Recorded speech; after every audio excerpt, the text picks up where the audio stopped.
The envelope was already open when Nadia found it. That was the first thing wrong. She had locked her apartment door that morning with the same two-turn habit she had kept for 11 years. She had checked the handle twice before walking to the elevator. She remembered the resistance of the lock, the small click it made, the way the metal was cool under her fingers.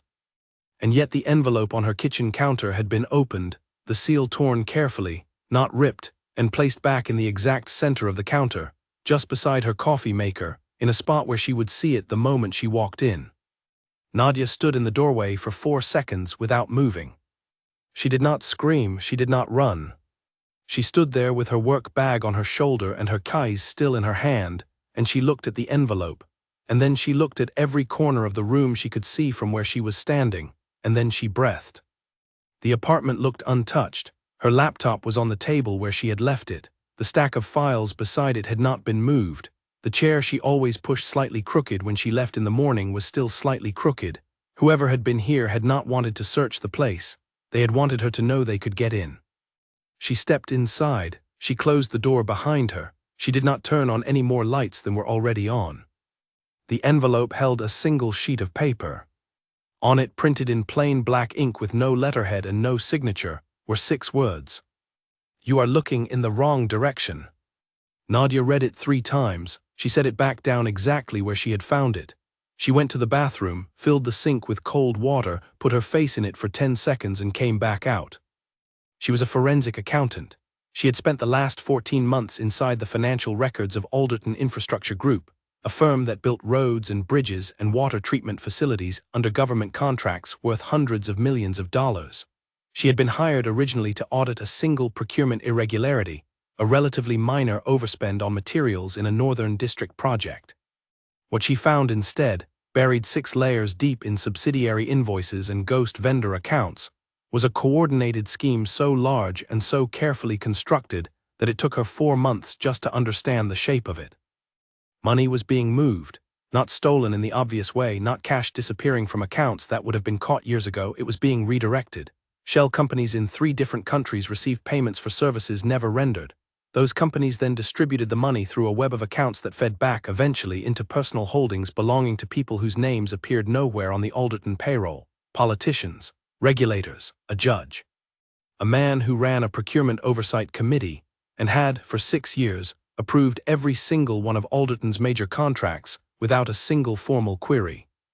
The amount, at her most conservative estimate, was $460 million. At her full estimate, it was closer to 600. She had been careful. She had not told her client, the minor government agency that had hired her for that original small audit, everything she had found. She had given them the surface irregularity, cleared it up, and asked for a contract extension to look at related accounts. The extension had been granted. She had continued digging. She had told no one what she was really looking at.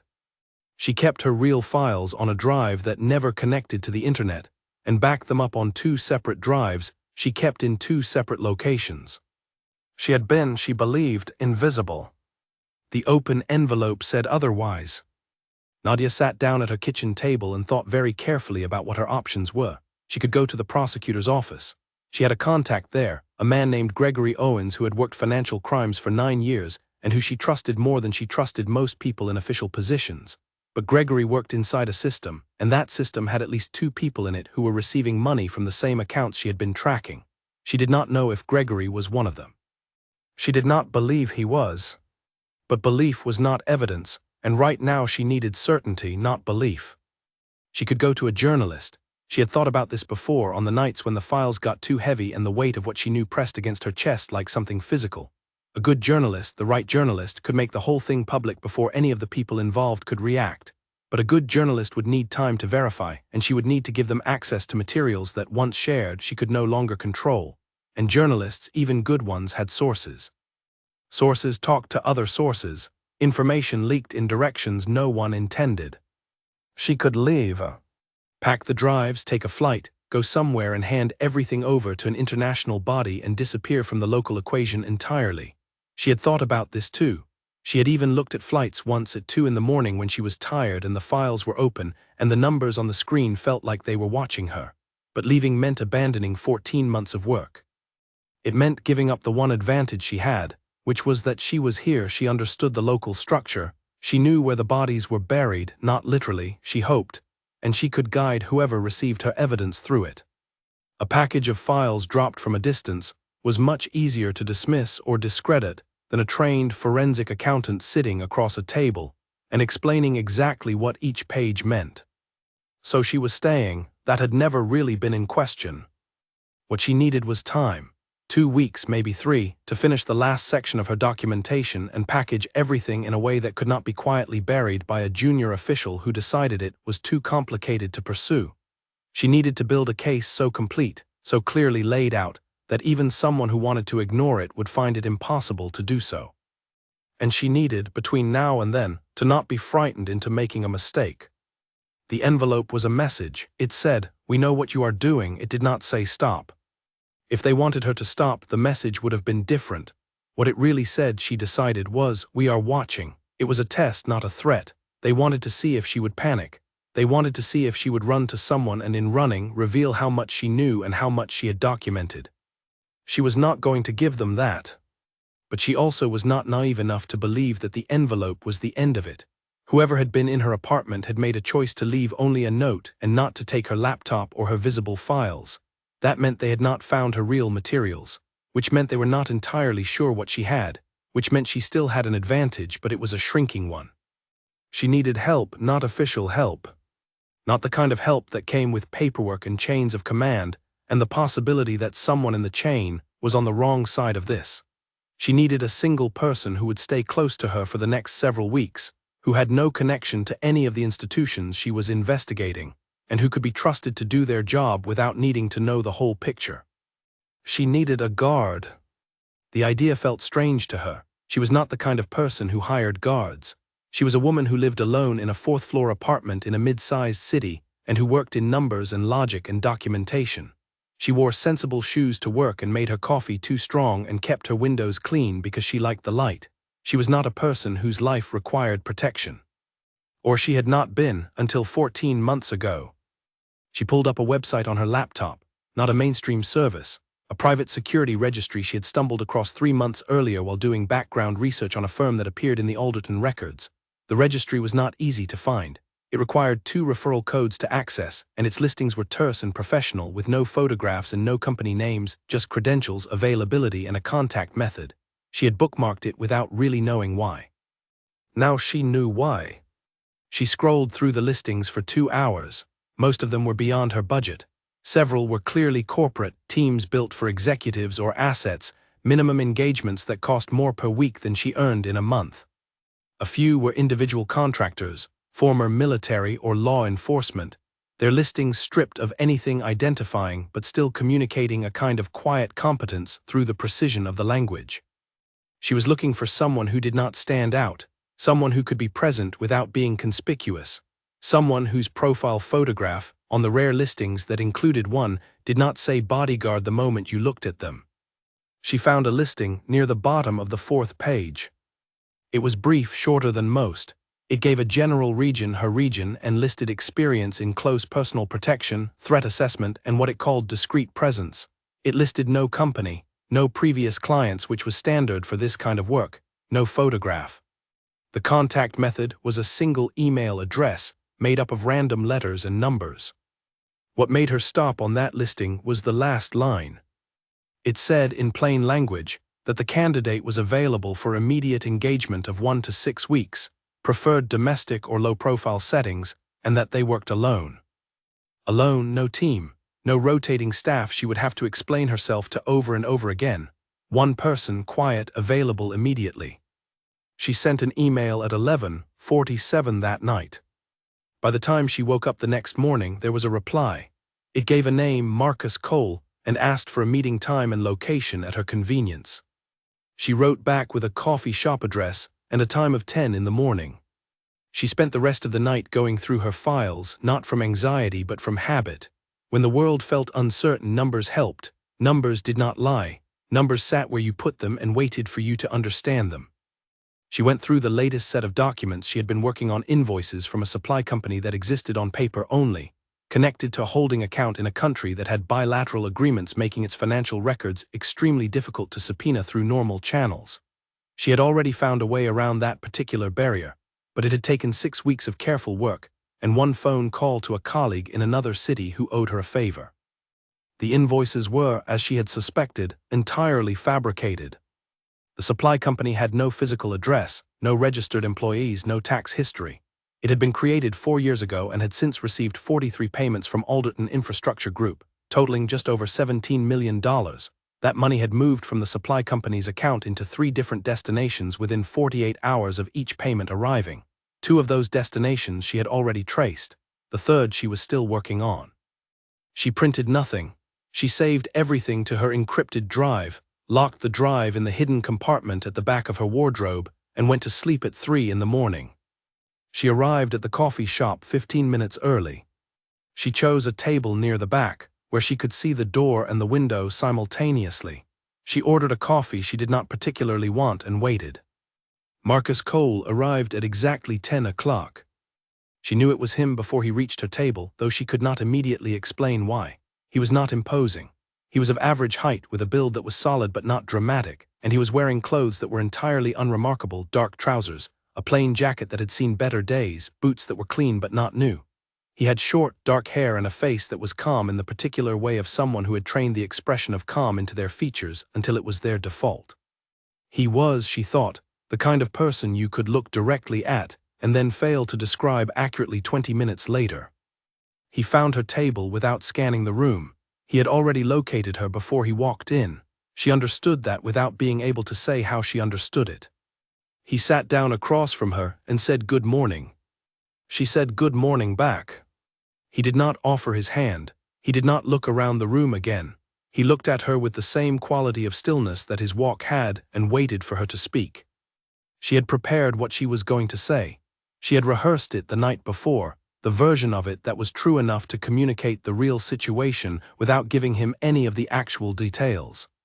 She needed someone, she said, for close personal protection beginning as soon as possible. She was dealing with a professional situation that had created some personal risk. She could not go into specifics. She needed someone discreet, available full-time for approximately 3 weeks, and able to operate without drawing attention. He listened. He did not ask questions while she was speaking. When she finished, he asked 3. How many individuals, he said, did she believe represented the threat? She said she did not know exactly, more than one, possibly a team. Was the threat to her physical safety, her property, or her information? She thought about the envelope on the counter. All 3, she said, but information was the priority. Did she have a support network, family, close colleagues, who might be used as leverage against her? She looked at him steadily. No, she said, she was careful that way. He nodded once. He named a daily rate that was at the very top of what she had calculated she could afford. She did not negotiate. She said she needed 1 week as a trial period, at the end of which they would both decide whether to continue. He said that was acceptable. She asked him where he had trained. Abroad, he said. She waited to see if he would add anything. He did not. She paid for her coffee. She gave him her address and a secondary phone number she had purchased the week before for exactly this kind of communication.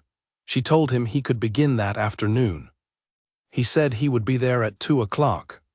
He was there at 1:57. She let him in and watched him do something she had not expected. He did not immediately ask for a tour of the apartment or request that she brief him on her schedule.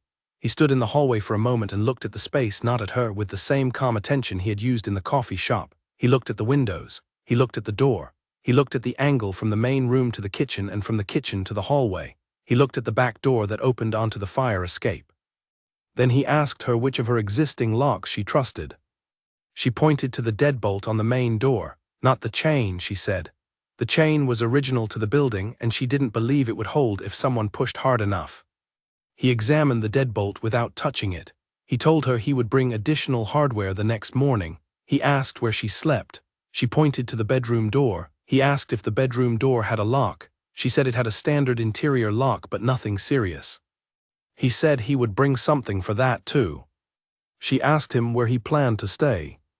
He pointed to the couch in the main room. It was a good position, he said. He could hear the front door and the back door from there. She wanted to argue. She felt for a moment the particular resistance of a person who had lived alone for a long time and had arranged her space entirely around her own preferences, but she pushed the feeling aside. She had hired him to be present, and present meant here, not in some hotel 2 blocks away. She showed him where the extra blankets were, and told him the kitchen was available, and that she kept the coffee maker loaded at night because she woke up early. He said thank you. He said it the way people say things they mean but are not making a performance of. She went to her bedroom, sat on the edge of her bed, and let out the breath she had not entirely realized she had been holding. She thought about the envelope. She thought about the 6 words on the sheet of paper, plain and black and deliberate. You are looking in the wrong direction. She did not believe that for a second. But she believed for the first time in a week that she had done something right. She had not panicked. She had not run. She had not reached for a phone and called the first official name she could think of. She had taken stock of what she had, decided what she needed, and moved. The man on her couch was a stranger. She knew almost nothing about him. She had hired him off a registry she had found by accident and met him once over a coffee she hadn't finished. But in the coffee shop, when he had asked his 3 questions, they had been exactly the right 3 questions. Not questions designed to gather information he could sell or use. Not questions designed to impress her with his competence. Just 3 clean, precise questions aimed at understanding the exact shape of what he was walking into. That, she decided, was enough for now. She set her alarm for 5:45, the way she did every morning. She went to sleep. In the main room she heard nothing. That too was enough. He was already awake when she came out of the bedroom at 5:50 in the morning. She had not heard him move. She had not heard any sound from the main room at all, which she had half expected, the small sounds of a stranger adjusting to an unfamiliar space, blankets shifting, feet on the floor. There had been nothing. And yet when she pushed open the bedroom door and stepped into the hallway, Marcus Cole was sitting at the kitchen table with a glass of water in front of him and his jacket already on, as though he had been sitting there for some time. He did not say good morning again. He just looked at her with the same quiet attention he had used the day before, and gave a small nod that meant he had registered her presence, and nothing in the apartment had changed overnight. She went directly to the coffee maker. This was the part she had not thought through carefully, the daily reality of sharing her space with someone. Nadia had lived alone since she was 26. She had chosen it deliberately, not because she was unhappy or isolated, but because she worked best in silence. She kept irregular hours, and she had no patience for managing another person's relationship to her space. She had had 2 serious relationships in her adult life, both of which had ended not in argument or betrayal, but in the simpler and more honest truth that she was extremely difficult to live with, and she had accepted that about herself with very little distress. Having Marcus here was, therefore, already slightly uncomfortable. Not because of anything he was doing. He was objectively the easiest kind of presence to accommodate, quiet, self-contained, apparently needing nothing. But his eyes moved in a way that her apartment had never experienced before. They catalogued things. Every morning she came out, she had the feeling that he had already observed everything she was about to do before she did it, not in a strange way, not in a way that made her feel watched. In the way that someone with a very trained instinct reads a room. She poured her coffee. She asked him if he wanted one. He said yes, black. She poured a second cup. She put it on the table in front of him. She sat down across the table with her own cup and opened her laptop and began working. He did not speak. He did not look at her screen. He drank the coffee and looked at the window and was, in the precise meaning of the word, present without being intrusive. After 40 minutes, she had finished the piece of documentation she had been working on, and she looked up and said, without particular planning, that she needed to go to the office by 8:30. He asked where the office was. She told him, a building on the western side of the city center, 12 minutes by car or 18 by the route she usually walked. He said they would take the walking route, but not the one she usually used. He would determine the route that morning. She started to say that she had walked the same way every day for 3 years. He waited for her to finish. Then he said, gently but with a completeness that did not invite argument, that using the same route every day was a habit, and habits were readable to anyone who was watching her. She needed to vary her patterns. She wanted to tell him she knew how to take care of herself. She had been doing so quite well for 34 years. But the envelope was still sitting on her counter. She had not been able to bring herself to throw it away. perhaps because it was evidence and her instincts as an accountant made her reluctant to destroy anything that might matter. And the envelope was, in its quiet way, proof that her previous method of taking care of herself had developed a gap in it. She said fine. He went out early that morning before she was ready to leave, and came back 20 minutes later with 2 hardware items she did not recognize and a bag from a shop she did not ask about. He installed an additional lock on the front door in 11 minutes using tools she had not seen him carrying in. He had a small kit in the inner pocket of the jacket, and then fitted a travel door lock to the bedroom door that required no drilling and could not be opened from the outside without the device being physically removed first. He showed her how the bedroom lock worked. He showed her twice. He said, "If you hear something you are not sure about, you close this door and you lock it and you call me. You do not come out until I tell you to." She nodded. She almost told him that she understood the first time. She stopped herself, because there was no arrogance in his tone when he said things twice. There was the same quality she had noticed in the coffee shop. He was making sure, and making sure was part of the job. They walked to her office by a route she did not know. It took 22 minutes and went through a market street and then a residential area she had never used. She wore the same coat she usually wore. He walked beside her but not close, positioned slightly behind and to her left in a way that looked entirely natural and that she only identified as deliberate because she was looking for it. At her office building, she turned and asked him if he would wait outside. He said no. She gave him a look. He said he would stay in the lobby or the common areas. He would not follow her into her private office or her meetings, but he would not wait on the street. She considered this. The lobby of her building had a coffee point and several chairs and a security desk staffed by a man named Phil who had been working there for 6 years and who she exchanged a pleasantry with every morning. Phil would notice Marcus. Phil would notice anyone sitting in the lobby all day. She thought about what Phil would make of it. She decided Phil would probably not give it a second thought. The lobby got occasional visitors who waited for long stretches. Marcus, in his unremarkable jacket and his expression that gave nothing away, would read as exactly that, someone waiting on a meeting that was running long. She went to her office. She worked.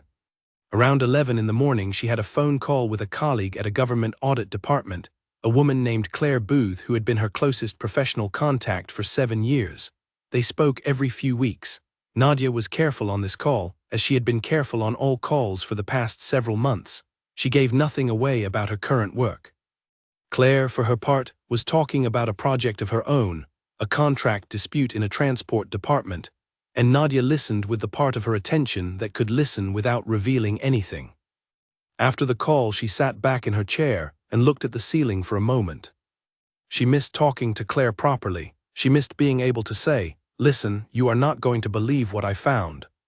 She missed having a colleague she could think out loud with, someone who would push back on her interpretations and force her to sharpen her arguments. She had been working alone for too long. The isolation of the last few months was not something she talked about, because talking about it required explaining why, and explaining why was not something she could do. She thought about Marcus sitting in the lobby downstairs. She thought about the fact that she had hired a human being, a real person with presumably a life of his own, and placed him in a chair in a lobby for however many hours she needed him there. She did not feel guilty. The situation required it, but she wondered briefly what he did in there, whether he looked at his phone, whether he drank the terrible lobby coffee, whether he found the arrangement as strange as she did. She went down at 12:30 to get lunch from the sandwich place 2 doors down. Marcus was on his feet before she crossed the lobby. He fell into step beside her without being asked. He bought nothing for himself. When she tried to order something for him, he said he was fine. She ordered 2 sandwiches anyway and handed him one on the way back in and did not allow for any argument. He accepted it without comment. They sat in the lobby and ate. He looked at the street through the glass doors. She looked at her phone and checked an email. After a few minutes she said without looking up, "Where did you work before this?" He said, "Various places." She said, "That is not an answer." He said, "It is the accurate one." She looked up at him. He was still looking at the street. His sandwich was almost finished. He ate efficiently, without waste, in the manner of someone who treated meals as functional rather than social occasions. She said, "Are you going to tell me anything about yourself?" He said, "What would you like to know?" She said where you trained, what you did before this, whether you have done this kind of work before. He turned and looked at her. His expression was not closed, it was calm, which was different. He said, yes, I have done this before. Yes, I am trained. Yes, the training was serious. I do not discuss previous clients or engagements. I understand that gives you limited information about who I am. If that is insufficient, you can terminate the arrangement at any time. She held his gaze. He held hers without discomfort. She said, it is not insufficient. I just wanted to know if you were going to pretend to be more ordinary than you are. He looked at her for a moment, then he said without any particular emphasis, I am not pretending anything. She went back upstairs. That evening she left the office at 6:15. He was waiting. They walked back by a third route she had not used before. She was beginning to see the logic of it, not just the unpredictability but the way he chose each route. Open sightlines, streets wide enough to notice someone approaching from a distance. Away from obvious bottlenecks, narrow alleys, construction scaffolding, areas where a crowd could form quickly and be used as cover. She was mapping his logic as they walked, and the logic was good. At her apartment, he did the same check he had done the night before. She stood in the kitchen while he moved through the rooms. He spent 15 seconds in each one and then came back and said everything was as they had left it. She made dinner. She made enough for two without thinking about it, and he ate what she put in front of him and thanked her. They did not make conversation. She read over her notes. He sat near the window and was quiet. It should have been uncomfortable, this silence between two people who were essentially strangers in the confined space of her apartment with nowhere to retreat to except the bedroom. But it was not uncomfortable. She could not quite explain why. It might have been the quality of his stillness. Most people filled silence with something: small sounds, unnecessary movement, the performance of being at ease. He did none of that. He was simply there, and the silence was not his problem to solve. That, she realized, was a rare thing. She had spent years in rooms full of people who used words as a form of noise, as a way of papering over the fact that they were not entirely comfortable in their own presence. Marcus Cole appeared to have no such issue. She went to bed at 10. She lay in the dark for a while, running through her mental checklist for the documents she needed to finish. The third destination from the supply company payments. A set of board meeting minutes from 3 years ago that she had recently obtained and needed to cross-reference against the payment ledger. A memo she had found in a subsidiary's archived files that referenced a meeting that had no official record in any of the minutes she had reviewed. That memo was important. It was, in fact, the piece that might connect everything, the financial pattern to a specific decision made by specific people in a room whose gathering had been deliberately kept off the record. She had read it 4 times. Each time she read it, she became more certain of what it meant and more aware of how careful she would need to be in presenting it, because a memo this significant would be attacked from every angle the moment it became public. She thought about the envelope. You are looking in the wrong direction. She thought about what direction they wanted her to look in instead. The most obvious interpretation was that they wanted her to believe the fraud was smaller than it was, or that it involved different people, or that the trail led somewhere it didn't actually lead. Misdirection was a standard tool. You did not need to destroy evidence if you could convince the person reading it that it meant something other than what it meant. But there was a second interpretation she had not fully dismissed. What if the memo, the one she considered her most important piece, was exactly what she thought it was, but was pointing to something even larger that she had not found yet? What if they were not telling her she was wrong? What if they were telling her she was not far enough right? She turned that thought over for a while. She fell asleep with it still turning. The second morning arrived the same as the first. He was already at the table. There was coffee already made.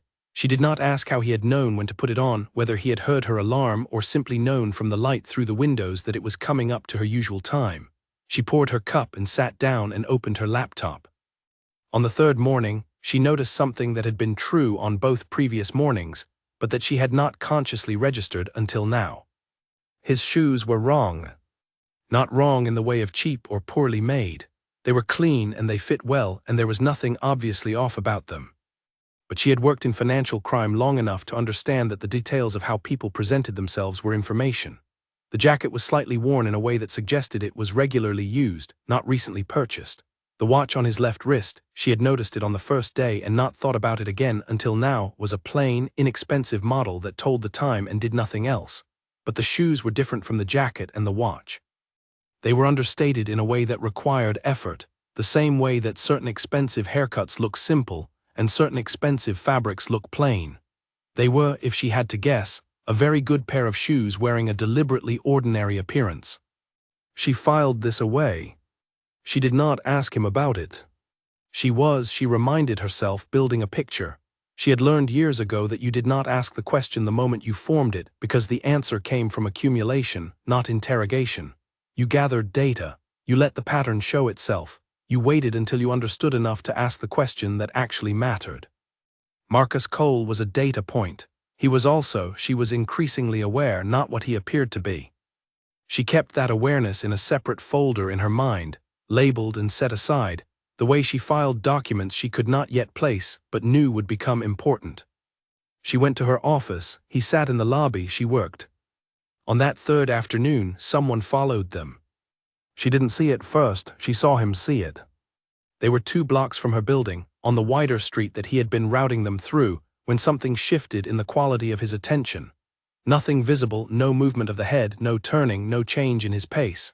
But the quality of his stillness changed, like a frequency shifting by a fraction that you could not name but could somehow hear.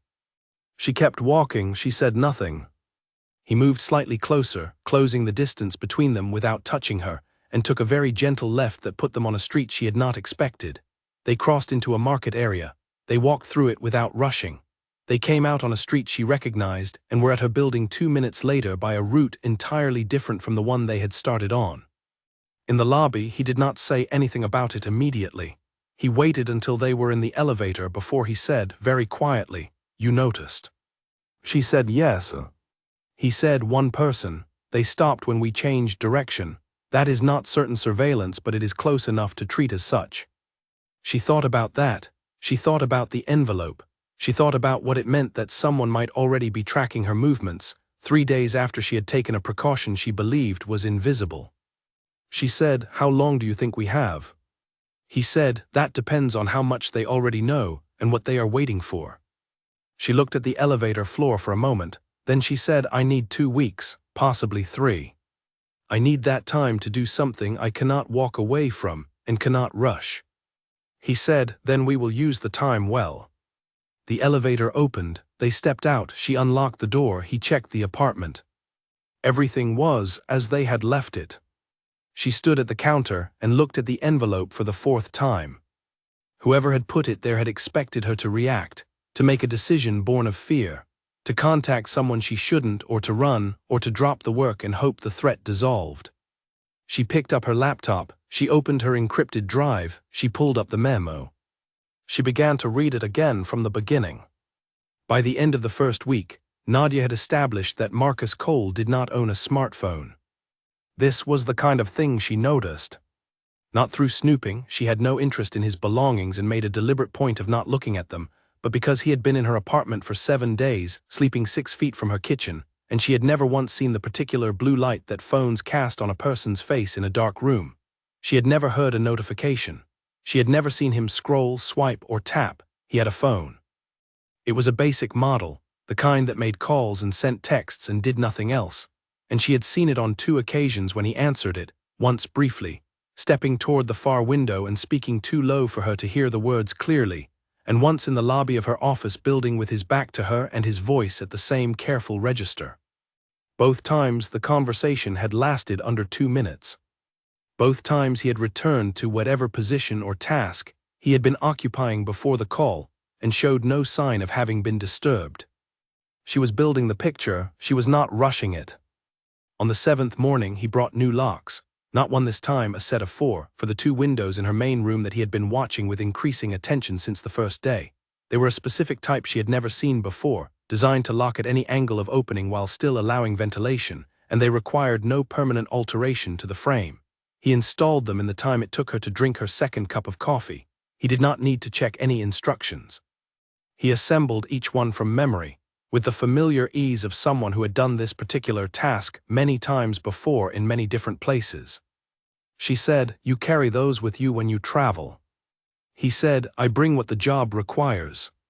She said, "You assessed these windows on the first day."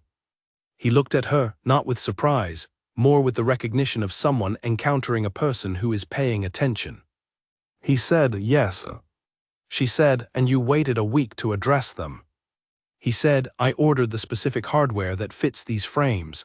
The ones available locally were not adequate. She asked where he had ordered them from. He said, a supplier I use.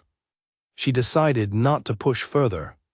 Not because she was not curious, but because she had enough data points now to know that pushing for answers before they were ready to emerge was counterproductive.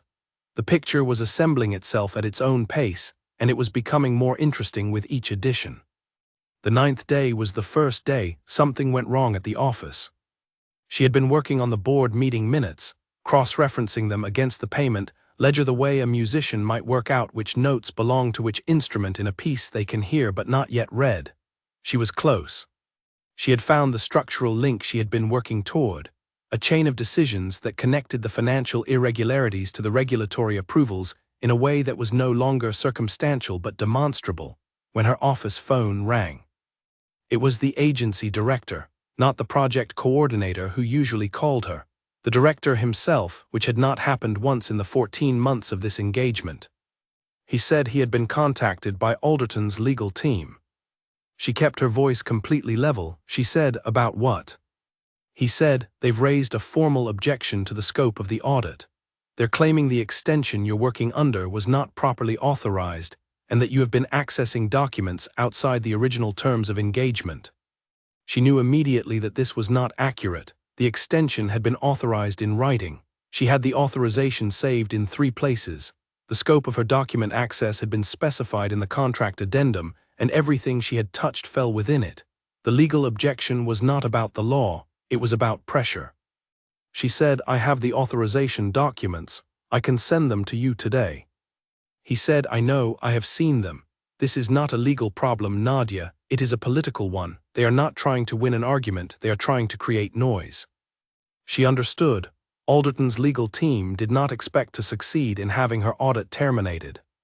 They expected the director to do what directors in his position often did when presented with formal objections from powerful firms: slow down, become cautious, ask for a review period, not stop the work, just slow it, buy time. She said, how much time are you going to give them? There was a pause. He was a decent man, the director. She had dealt with him enough to know that, but decent men sometimes did cautious things. He said 2 weeks for a formal response to their objection, standard procedure. She said, during which time I continue working. He said, yes, I'm not stopping your work, but I need to be seen responding through proper channels. She said she understood, thanked him, and ended the call.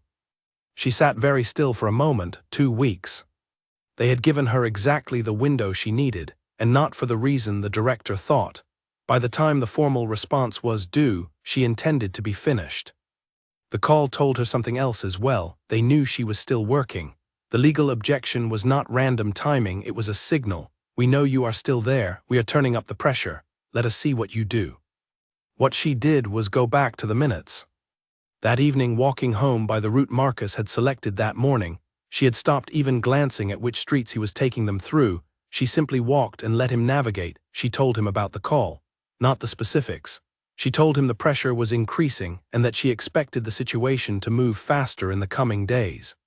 He asked her how much faster. She said, they want to make me panic. I am not going to panic, but I think they will try something more direct before the 2 weeks are up. He said, then we adjust. She said, what does that mean practically? He said that from the next day, they would not use the same route twice in any 5-day period. He would begin varying not just the direction but the timing of their movements, leaving the apartment at different hours, returning at unpredictable intervals. He would increase his awareness of anyone who showed up in the same location more than once in a week. She asked, are you going to be able to track all of that in your head? He said, yes. She believed him. That was the part she had stopped questioning. Whatever else she did not know about Marcus Cole, the competence was real. It was not performed. That was the thing about performed competence. It always had a slight excess to it, a quality of showing off that real ability never needed. His was clean and direct, like the hardware on her windows. That night she worked later than usual. He moved around the apartment the way he always did, not restlessly, but with the steady, circular awareness of an animal that does not sleep fully even when it rests. She heard him twice, very faintly, moving from the couch to the window and back. The sounds were small. Another person would not have registered them.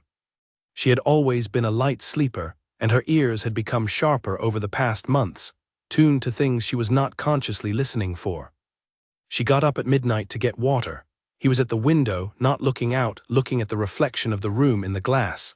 She understood this meant he could see the room behind him without being visible to anyone outside. She poured her water. She said very quietly, because the night felt like the right register for it, "You don't sleep much." He said, "I sleep when it's appropriate." She said, "That sounds like something someone trained to say." He was quiet for a moment, then he said, "It's also true." She went back to bed. On the 11th day, she made a discovery that changed the shape of the entire investigation. She had been working through a set of archived communications that she had obtained, through legitimate request, from a subsidiary of Alderton that had been dissolved 3 years ago. The dissolution was itself suspicious. The subsidiary had been the entity through which several of the largest irregularities had been channeled before the channel was abruptly shut down. Dissolved subsidiaries had historical records that were legally required to be retained, but were often difficult to access because no one who currently worked for the parent company had any operational interest in making them available. She had filed the access request 6 weeks ago and received the materials last week. She had been working through them slowly because dissolved subsidiary archives were typically full of irrelevant material, old procurement records, routine correspondence, administrative files, and the relevant items were buried. She found it in a set of internal emails that had been compressed into a single folder and labeled, unhelpfully, as general correspondence from a date range that spanned 2 years. It was a thread, short, 3 emails, 7 lines total, between 2 people whose names she did not recognize. The emails were written in the language of people who believed they were communicating privately within a system no one was monitoring, which meant they were slightly less careful than they would otherwise have been. The thread referenced, by initials only, an individual who had signed off on a specific payment authorization that she had already identified as the pivot point in the scheme. She had known the authorization existed. She had not been able to connect it to a specific person with any certainty, because the document itself carried no individual signature, only a department stamp. The initials in the email thread were clear. They pointed, with very little ambiguity, to a man whose name was not on the Alderton payroll, not on any subsidiary record she had reviewed, and not on any document she had seen in 14 months.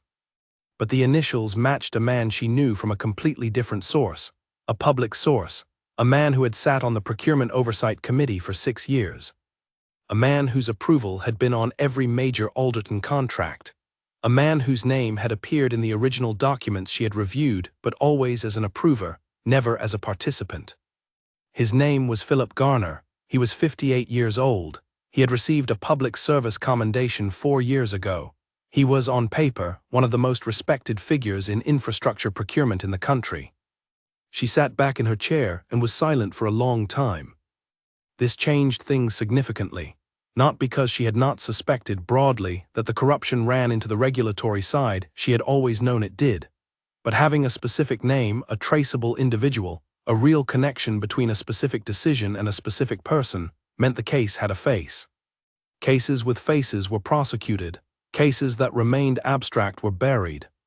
She saved everything. She locked the drive. She sat very still and breathed.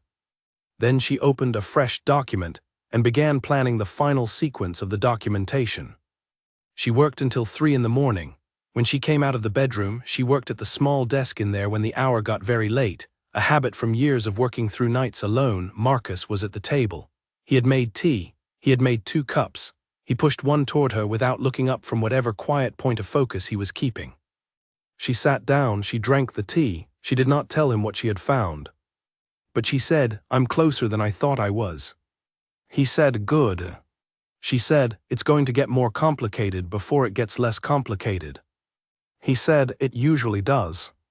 She asked him, and she was not entirely sure why she asked at 3 in the morning over tea in her kitchen with the rest of the city asleep, whether he had ever been on the wrong side of something like this.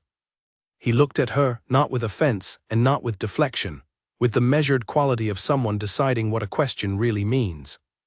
He said, I have worked for people who turned out to be different from what they presented. Yes.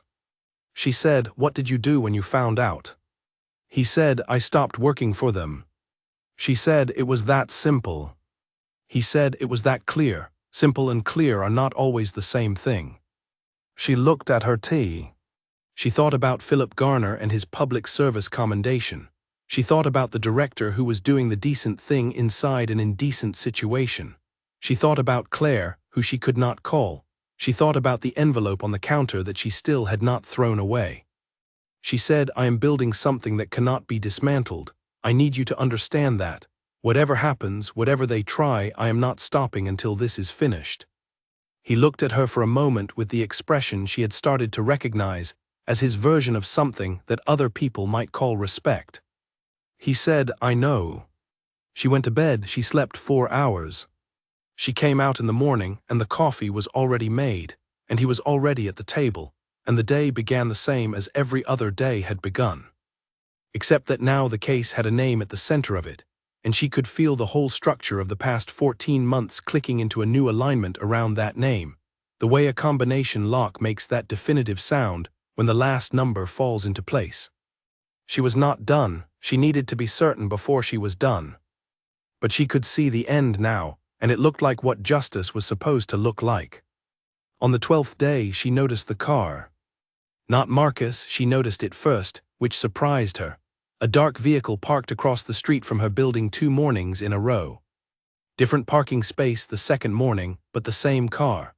She knew it was the same car because she had spent a career trained to remember numbers, and the partial plate she had seen the first morning matched the partial she saw the second. She told him as they walked out. He said, I know, I've been watching it since yesterday morning. She said, you were going to tell me. He said, I was deciding when and how to move you. She stopped walking. She turned and looked at him. She said, you make those decisions with me, not for me. He held her gaze. There was a brief moment, she counted it, 1 second, maybe 2, in which she could see him recalibrating. He said, you're right, I apologize. She nodded once and kept walking. It was the first time he had apologized for anything. She registered it not as a victory but as information. He was someone who, when told he had overstepped, accepted it and corrected without defense. That was, in her experience, uncommon, and it told her something about the kind of structure he had come from, not the kind where apology was weakness, but the kind where accuracy about your own conduct was a form of discipline. She filed it away. She kept walking. Behind them, the dark car did not follow. That, she knew, meant nothing. They did not need to follow. They already knew where she lived and where she worked. Following was for gathering information. They already had what they needed. What they were doing now was waiting. She intended to move before they were ready for her to move. She left her laptop open by accident on the 14th morning. Not carelessly, nothing Nadia did was careless, and in the 2 weeks since Marcus had been sleeping on her couch she had become, if anything, more deliberate in every physical action she took. The laptop was open because she had been working since 4 in the morning and had stepped away for exactly 3 minutes to use the bathroom. And in those 3 minutes, she had made the calculation that Marcus was in the kitchen making coffee and would not look at the screen, and that the document currently visible on the screen was the financial summary, figures, columns, nothing that revealed the nature of the investigation without context. She had made that calculation and it had been wrong. Not because he looked. She returned from the bathroom and the screen was exactly as she had left it, undisturbed, and he was indeed in the kitchen with his back to her and the coffee maker running. But in the 2 seconds it took her to cross the room and sit back down, she registered what the screen looked like from the angle of the kitchen doorway. From that angle, the summary document was readable. She closed the laptop. She did not say anything. She thought about it during her walk to the office that morning, keeping her own silence while he navigated the route, and she paid her usual fractional attention to his route choices, mapping his logic the way she always did. She thought about what he had seen, or might have been able to infer from what was visible. The figures on the summary were not labeled. They were raw numbers in a layout that meant nothing without the context of the other documents. Seeing them would tell a person very little unless they knew what they were looking at. But it was still a lapse, and she did not allow herself lapses. What she realized, walking through a residential street in the pale early light, was that the lapse was not actually about the screen. It was about the fact that she had stopped somewhere in the past 2 weeks, gradually and without a single identifiable moment she could point to, treating Marcus as a stranger she was managing. She had begun operating as though he was simply part of the space, part of the daily architecture. Coffee at the table, routes to the office, tea at 3 in the morning. She pulled herself back. She did not know who he was, she knew who he appeared to be. That was not the same thing. That evening she did not leave the office at her usual time. She had a decision to make about the documentation, specifically about how to handle Philip Garner's connection to the email thread from the dissolved subsidiary. The thread was evidence. It was solid, traceable, logged with timestamps from a server that had been archived by the company dissolution process and was therefore outside any current Alderton control. It had not been destroyed because no one had expected it to be found. But evidence, in financial crime work, was only as strong as the chain connecting it to the person it implicated. She needed to establish with certainty that the initials in the email thread could not belong to anyone else. She needed to document every reason they pointed to Philip Garner specifically, in a way that could not be argued away by a lawyer whose job was to argue things away. She was building that chain when she heard footsteps in the corridor outside her office at 7:30. The building was nearly empty that time of evening. The cleaning crew came through between 8 and 9. She recognized the sound of them, the particular quality of the cart they pushed, and the way the footsteps stopped and started with the rhythm of someone cleaning. These footsteps did not have that quality. They were deliberate and even, and they stopped outside her door. She did not move. She heard the handle turn slightly. Her door had a standard office lock that engaged when she pushed the button on the interior handle, which she had done when she arrived that morning and not undone since. The handle moved, but the door did not open. There were 3 seconds of silence. Then the footsteps moved on. She waited until they had faded completely. Then she took out her phone and sent Marcus a text. 2 words, a code they had established in the first few days. The phrase meant, "Something has happened, come now, use the side entrance." He replied in under 30 seconds, 1 word, "coming." He was in the lobby 8 minutes later. She knew his timing well enough by now to know that 8 minutes meant he had not been far. He had been outside, or very nearby, watching the building the way he watched everything. She told him about the footsteps in a low voice, not in the lobby. She nodded toward the street and they went outside, and she told him there, standing at the corner with the evening foot traffic moving around them, people heading home from offices and restaurants, the city doing its ordinary evening work. He listened. He asked, "Did you see the person?" She said, "No, I heard the handle." He said, "Did the handle release before or after the footsteps continued?" She thought about it. "Before," she said. He nodded. He said, "They were checking whether your door was unlocked, not trying to break in. The building has security cameras and they knew that. They wanted to know if you were still there and if the door was accessible." She said, "So they know which office is mine." He said, "They probably knew before today. The question is why they checked tonight." She said, "Because I stayed late, because I changed my pattern and they noticed." He said, "And because the pressure campaign is moving into a second phase." She had thought the same thing. She said, "They are testing how close they can get before I react." He said, "What do you want to do?" She said, "I want to finish what I'm working on. I need 3 more days with the documents, maybe 4.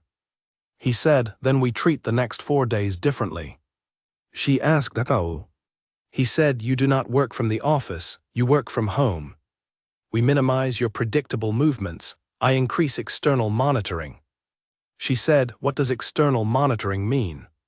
He looked at her, and there was something in the way he said the next sentence that she noticed, not because of the words, but because of the slight shift in register, a half-degree adjustment in the tone of his voice, from professional to something that was not quite personal but was adjacent to it. He said, "I have resources I have not yet used. I would like to use them now." She looked at him in the low evening light. There was noise around them, a bus going past, 2 people talking on a bench nearby, the city entirely indifferent to the 2 of them standing at a corner with this conversation between them. She thought about the phone calls he made in languages that were not security industry standard. She thought about the holding company she had been unable to trace. She thought about the shoes that did not match the jacket. She said, "What kind of resources?" He said, people I trust in this city, not many, 3. She said, connected to what? He said, to me. She let the pause sit, the bus moved on, the 2 people on the bench laughed at something. She said, I need to trust you more to answer yes to that. He said, yes. She said, which means I need to know more about you. He said, that is fair. She waited, he looked at the street for a moment, then looked back at her. What he said next was short, and he said it with the precision of someone choosing each word not for effect but for accuracy. He said, my full name is Marcellus Oliver Cole Vasquez. The work I do privately in security is genuine and is my own. The resources I am referring to are individuals I have worked with before and trust completely. None of them has any connection to Alderton infrastructure, to the government agencies involved, or to any of the financial institutions in your area of investigation. That is all I am going to tell you tonight. She looked at him. He did not look away. She said, Cole Vasquez. He said, yes. She said nothing else about it. She said, all right, use the 3 people, tell me the plan in the morning. They walked home by a new route she had not seen before. She did not map its logic. She was thinking about something else. Cole Vasquez was not a security industry name. It was not the name of a man who had spent his career in close protection or private contracting. It was the kind of name that arrived with history attached, the kind of name that had things behind it. She did not have time to think about that now. She had 4 days and an investigation to finish. She sat down at her desk at home that night and pulled up the email thread again. She read it for the 7th time. She constructed, with the careful patience she had learned over 14 years of this work, the full chain of connection between the emails and Philip Garner, not just the initials. The phrasing of the second email, the way it referenced a decision that had been made 3 months before the payment authorization was processed, in a meeting she now had an internal mention of, by a voice that matched the public record of his committee communications. She built the chain link by link, documented each connection with its source, and cross-referenced every piece against her existing materials. By 2 in the morning, she had 3 of the 4 days' work she needed. She saved everything, locked the drive, and was about to close the desk lamp when she heard something from the main room. Not the ordinary small sounds of Marcus at the window or the couch, something different, a single sound, brief and low, that she could not immediately categorize. She waited silence. She opened the bedroom door. He was standing in the center of the main room, not at the window, not at the table. He was standing facing the front door with his entire body at a kind of readiness that she had not seen in him before, not the calm readiness of his ordinary presence, something sharper. She said his name very quietly. He did not turn immediately. He raised one hand not at her, just a gesture meaning wait. 10 seconds. He exhaled, his shoulders changed just slightly, he turned. He said, someone tested the door. She understood that to mean someone had put pressure on the front door from the outside, not knocked, not turned a handle, just pressure, the specific kind that says I am checking how much resistance there is. She said, the deadbolt holds. He said, yes. She said, how long ago? He said, 2 minutes. She said, they are inside the building. He said, I heard the stairwell door a minute ago. She looked at the front door, the 2-turn deadbolt, the additional lock he had installed on the first day. She thought about the person who had been on the other side of that door 2 minutes ago and had decided, apparently, that the door was not the right point of entry tonight. She said, they will try again. He said, yes, but not tonight. She said, how do you know? He said, because the building has one entrance, and I know where I would wait if I wanted to monitor it, and someone sitting in that position would have seen me in the window twice this evening, which means they know I am here and they are revising their assessment. She thought about this. She thought about what it meant that he knew where to watch from, that he had evidently already thought about it from the other direction, not how to protect the building, but how he would approach it if he were the threat. She said, you think like them. He said, enough to anticipate them. She said, that is not a comfortable thing to know about someone sleeping on my couch. He looked at her, and for the first time, in the thin light of the main room at 2 in the morning, with the city outside going about its quiet nocturnal business, she saw something that was very close to the faintest edge of a smile. He said, no, I imagine it is not. She went back to the bedroom. She did not sleep immediately. She lay in the dark and thought about the door and the person who had been on the other side of it, and she thought about Marcus standing in the center of the room with that specific quality of readiness, and she thought about the name Cole Vasquez and what it might belong to. She was building two pictures simultaneously. One was the picture of Alderton Infrastructure Group and Philip Garner and the money and the chain of decisions that had moved it. That picture was almost complete, and she knew its shape. The other picture was the man on her couch. That picture was still largely empty, but the pieces she had were not the pieces of an ordinary man. She knew, with the same instinct that had guided her through 14 months of complicated financial terrain, that when it finally came into focus, it was going to show her something she had not expected. She just needed enough time. 3 more days. She closed her eyes. She listened to the apartment. It was quiet. It was, in its way, safe. For 3 more days, that was enough. It happened on a Wednesday. She had finished the documentation. Not the final version. She still needed to compile the full package into a single coherent structure with an executive summary that could be read by someone unfamiliar with forensic accounting and still understand what they were looking at, but the substance was done. The chain from Philip Garner to the payment authorization to the subsidiary email thread to the shell company network to the redirected funds was complete, documented at every link, cross-referenced and sourced. 14 months compressed into 142 pages of material that told, clearly and irrefutably, exactly what had happened and who had made it happen. She had told Marcus that morning that she needed the rest of the day to compile. She would go to the office, get access to a printer she trusted, the one in the archive room, not connected to the main network, and she would work. She expected to be there until 7 in the evening. He had said he would be in the lobby. What neither of them anticipated was the building exit. The office building had 3 exit routes: the main entrance on the front street, which she used every morning, a side door off the car park, which she had used once when the front door was temporarily blocked during a maintenance job 3 months ago, and a service exit at the back of the building that she had never used and had not given any particular thought to. At 6:45, 45 minutes earlier than she had expected to be done, she finished compiling. She had the full document package on her encrypted drive and a printed copy sealed in a plain envelope tucked inside her work bag. She had done this with a precision that felt, now that it was done, like the physical equivalent of breathing out after holding her breath for a very long time. She was about to call Marcus when she looked out the window of the archive room and saw the car. Not the dark car from her street. This was a different vehicle, a gray one, parked in the short stay bay directly in front of the building entrance. Someone was sitting in the driver's seat. The person was not using their phone and was not looking at anything in particular. They were watching the entrance. She stood at the window for a moment. She texted Marcus. She typed "gray car front entrance, watching, don't come in through front." He replied in 20 seconds, "Side or service?" She typed, "I don't know the service exit, side door." He replied, "5 minutes, stay where you are." She stayed. She watched the gray car. The person in it did not move. 4 minutes and 30 seconds later, another text. He said, "Side door, come now. Use the stairs on the west side of the building, not the elevator." She went down the stairs. She reached the side door and pushed through it into the car park. Marcus was there, not the way she had expected him to be there, standing and waiting. He was positioned against the building wall in the shadow of a concrete pillar, and his posture was different from anything she had seen in the preceding 2 weeks. Compressed, still, alert in the way that meant he had already read the entire space around her and found it wanting.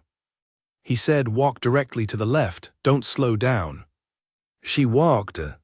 He moved with her, not beside her but slightly behind, and in those first 30 seconds she became aware of why he had said walk and not run. Running drew attention, and the car park had 2 other people in it, a woman loading grocery bags into the back of her car and a man walking toward the building from the far end. Normal movements in a normal evening. She matched those movements exactly. They reached the exit of the car park.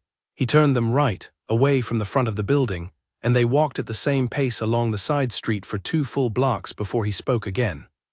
He said, "There are 2 of them, one in the car you saw, one on foot at the far end of the front block. They were positioned to intercept any exit from the front." She said, "They knew I was inside." He said, "Yes." She said, so someone inside told them. He said, that is the most likely explanation. She thought about who had access to her movements inside the building. The reception staff, Phil at the front desk, the building manager, the cleaning crew, any of the other tenants who had reason to be on her floor and who might have been in contact with people who needed to know when she left. She said, it is not Phil. He said, I know, I've watched Phil, it's not Phil. She did not ask how he knew that, she was too focused on the next part. She said, what happens when they realize I left through the side door? He said, they'll know in approximately 3 minutes. We have a margin, but it is not large. She said, where are we going? He said, not your apartment. She said, agreed. Then where? He said, there is a place, I need you to trust me. She looked at him as they walked. 14 days, what she knew and did not know, the name Cole Vasquez, the specific locks and the 3 contacts and the way he had been standing in the center of her room at 2 in the morning. She made the calculation in the time it took to take 3 steps. She said, laid the way. He took a route she had not been on, not from the office area at all. They cut north, away from the city center, through a neighborhood she knew only vaguely, residential streets that thinned into wider roads. She kept pace with him and asked no questions and watched the route behind them. She saw no one following. That, she had learned, did not mean they were not followed. After 20 minutes of walking and 1 set of stairs into an underground passage and out through a separate street-level exit, he stopped at a building that was entirely ordinary brick, 4 floors, the kind of building that had been converted from offices to residential use sometime in the 90s, and whose entrance required a fob code.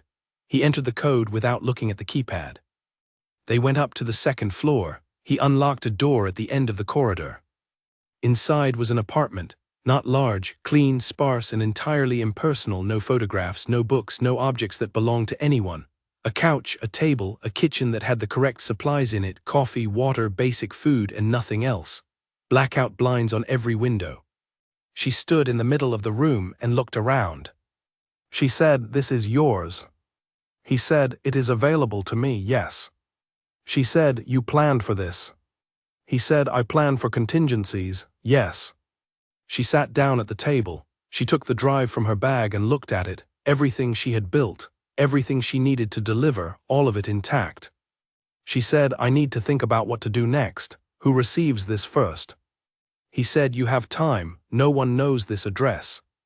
She looked at him. He had taken off his jacket and was moving through the apartment with the low efficiency she had come to recognize, checking the windows, checking the back, satisfying himself about the integrity of the space. She watched him and thought, with the part of her mind that would not stop assembling data even under pressure, about how well he moved in an unfamiliar space, not well like he had practiced for it, well like he had done it many times in many different rooms. She said, they were going to confront me tonight. He said, I believe so, yes. She said, they would not have come to collect, they would have come to take.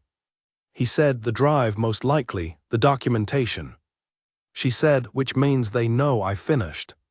He said, they know you have been working towards something for some time and that you have been inside the archive room for 6 hours. They drew a reasonable conclusion. She said, which means they also know I am close enough to warrant direct action instead of just pressure. He said, yes, the cost-benefit calculation shifted tonight. She thought about the gray car and the person sitting in it watching the entrance and the second person on foot at the far end of the block. 2 people, not 1. 2 people deployed to intercept a woman leaving an office building was not the response of an organization that was still hoping she might stop on her own. That was the response of an organization that had decided to move. She thought about Phil at the front desk, who did not know anything about any of this, and who went home every evening to whatever his life looked like outside that lobby, and who had been, for 3 years, a small, reliable part of her mornings. She thought about the director, who was doing the decent thing in the space he had, and who was going to receive something in the next few days that would change the next several months of his professional life in ways he was not expecting. She thought about Claire, who was probably at home right now reading something and thinking about nothing more complicated than whether her transport dispute would be resolved before the deadline. She thought about Gregory Owens in the prosecutor's office and whether she was ready to make that call. She decided she was not ready yet. 1 more day. She needed the final executive summary, and she needed to make one additional copy of the full package and place it somewhere outside her own control. She said, "I need to call someone.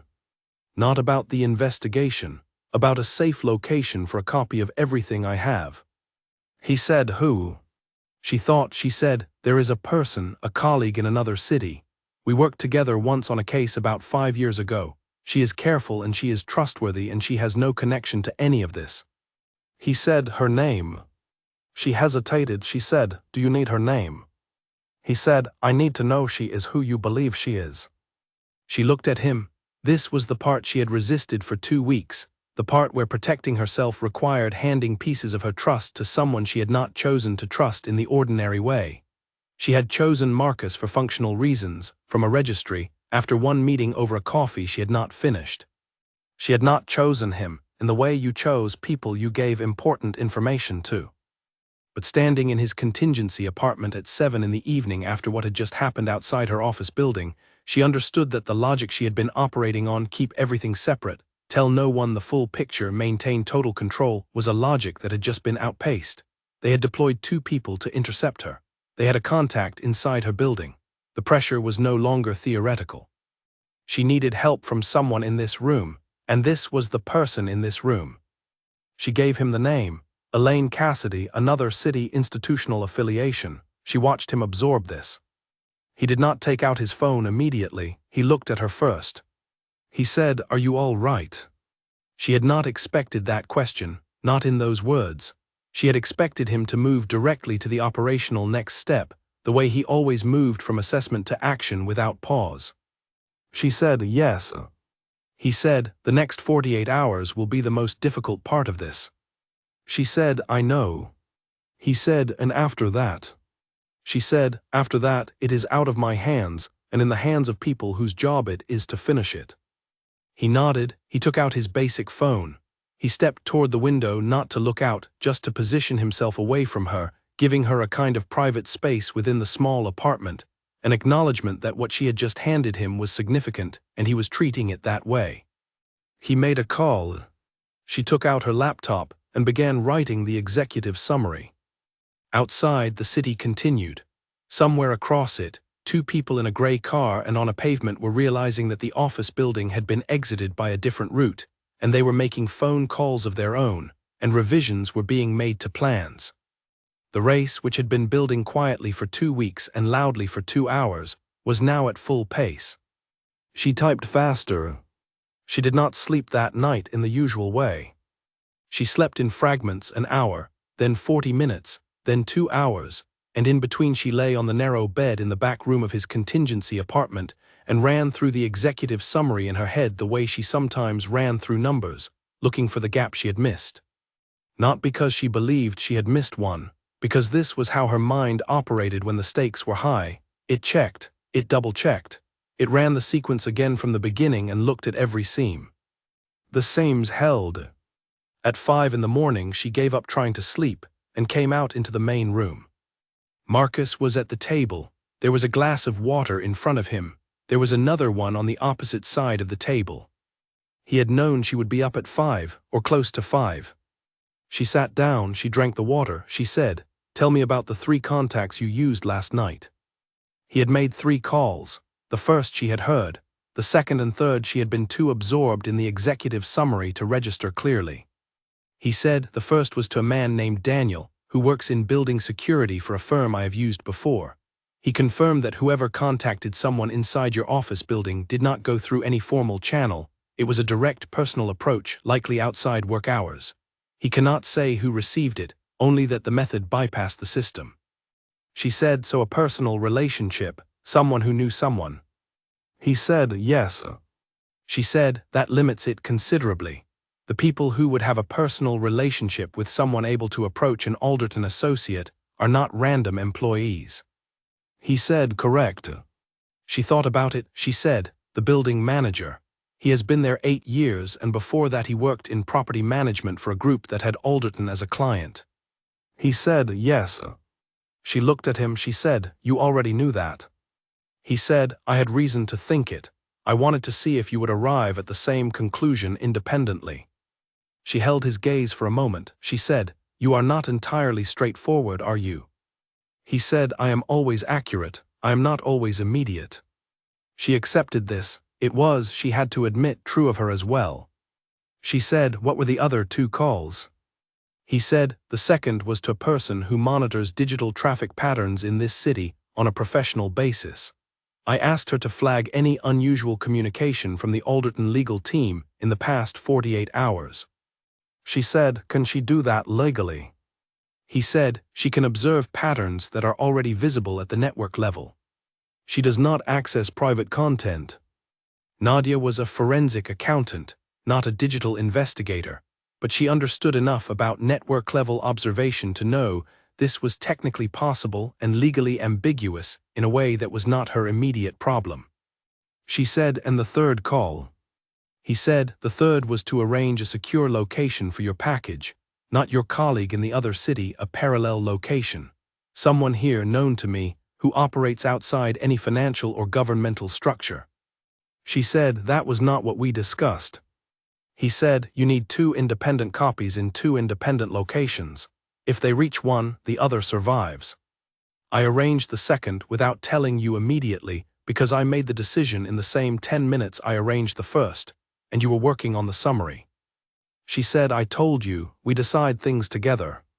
He said, "You are right, I will not do that again." The second apology, she noted it. She said, "Who is this person?"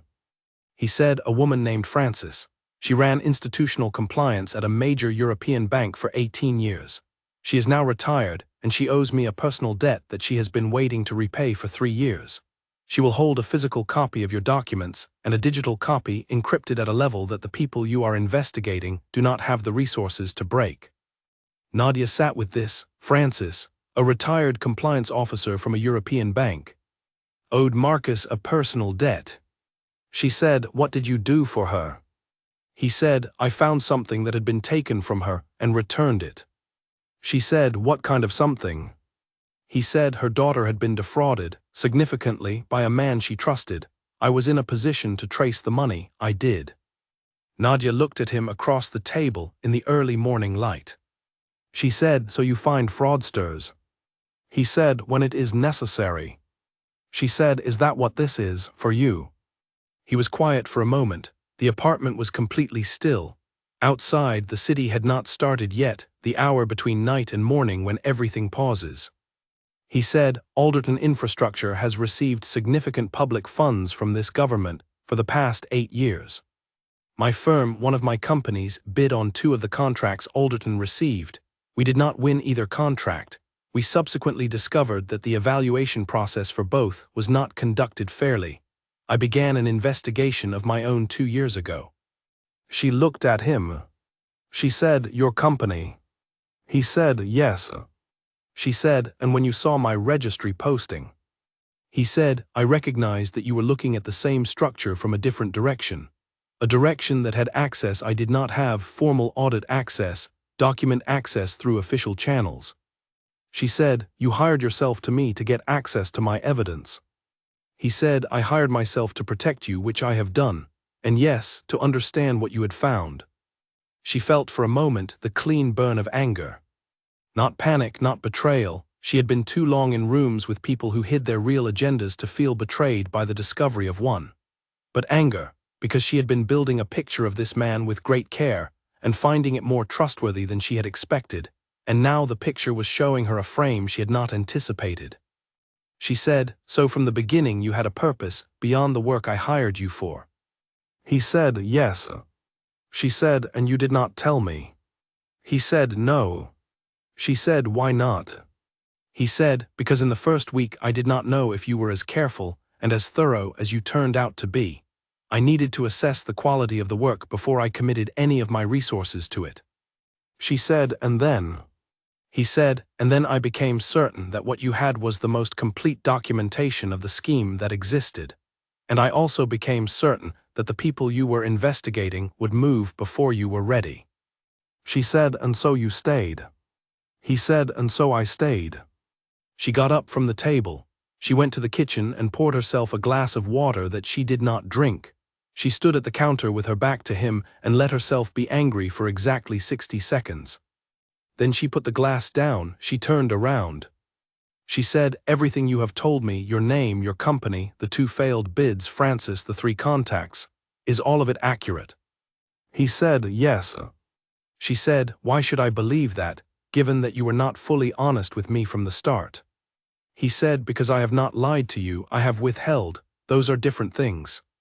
She said, "That is a very fine distinction." He said, "It is an accurate one." She looked at him, she thought about the past 2 weeks. The roots, the locks, the 2 in the morning tea, the person who had tested her door and whom he had been standing in the center of the room for, the gray car, the side exit, the contingency apartment. She said, "Have you ever, in any action you took since arriving at my door, done anything that was against my interests?" He did not rush the answer. He sat with the question the way she would have wanted someone to sit with it.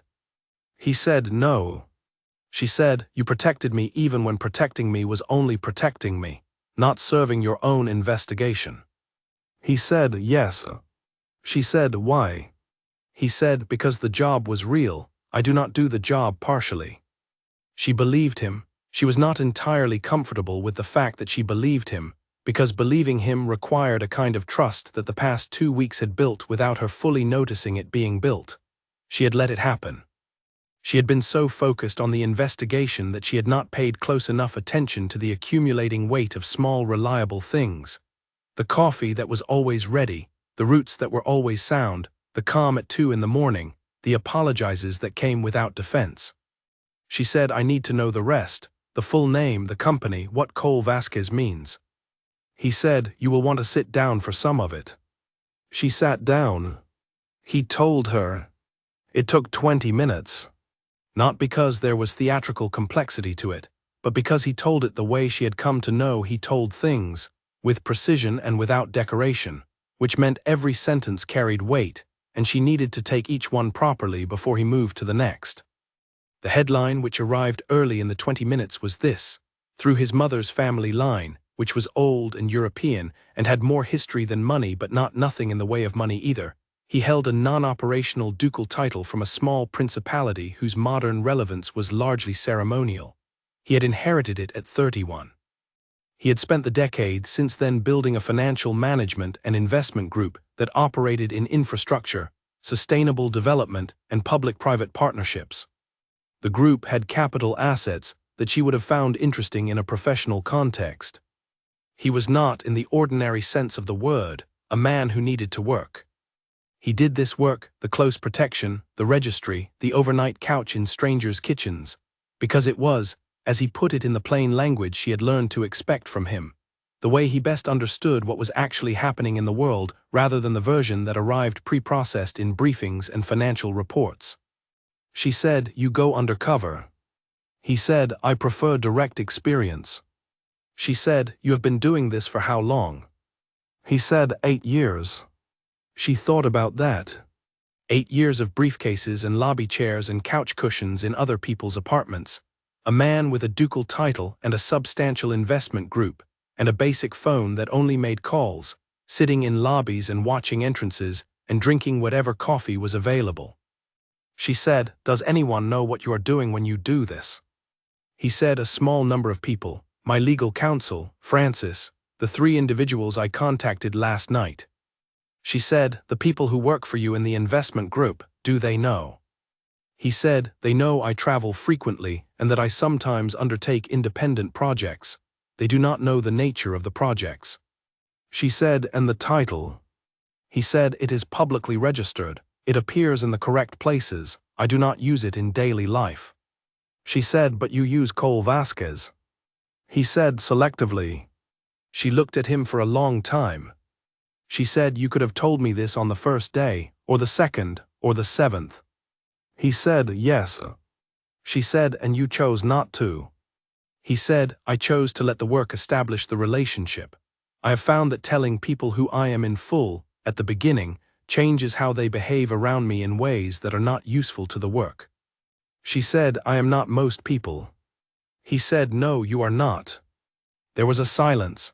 It was the specific kind of silence that sits between 2 people who have said something true and are deciding what to do with it. Outside, the city was beginning. She could hear the first sounds of morning traffic, distant, ordinary. She said, "I am still angry." He said, "I know." She said, "I am going to finish the executive summary today and contact Gregory Owens and hand this over. All of it. And then I need to think about what I do with what you have told me." He said, "That is fair." She said, "What you told me about the failed bids, that is relevant to the prosecution. Alderton manipulated the evaluation process to exclude legitimate competitors. That is an additional charge. I will need to document it." He said, "I have the records, 2 years of them." She said, "Then you will need to give them to me." He said, "Yes." She said, "Which means your anonymity in this goes away." He said, "I know." She looked at him. He was not flinching. He had known, she realized, that this was where it was going to end. He had known it probably since before he sat down across from her in the coffee shop 3 weeks ago.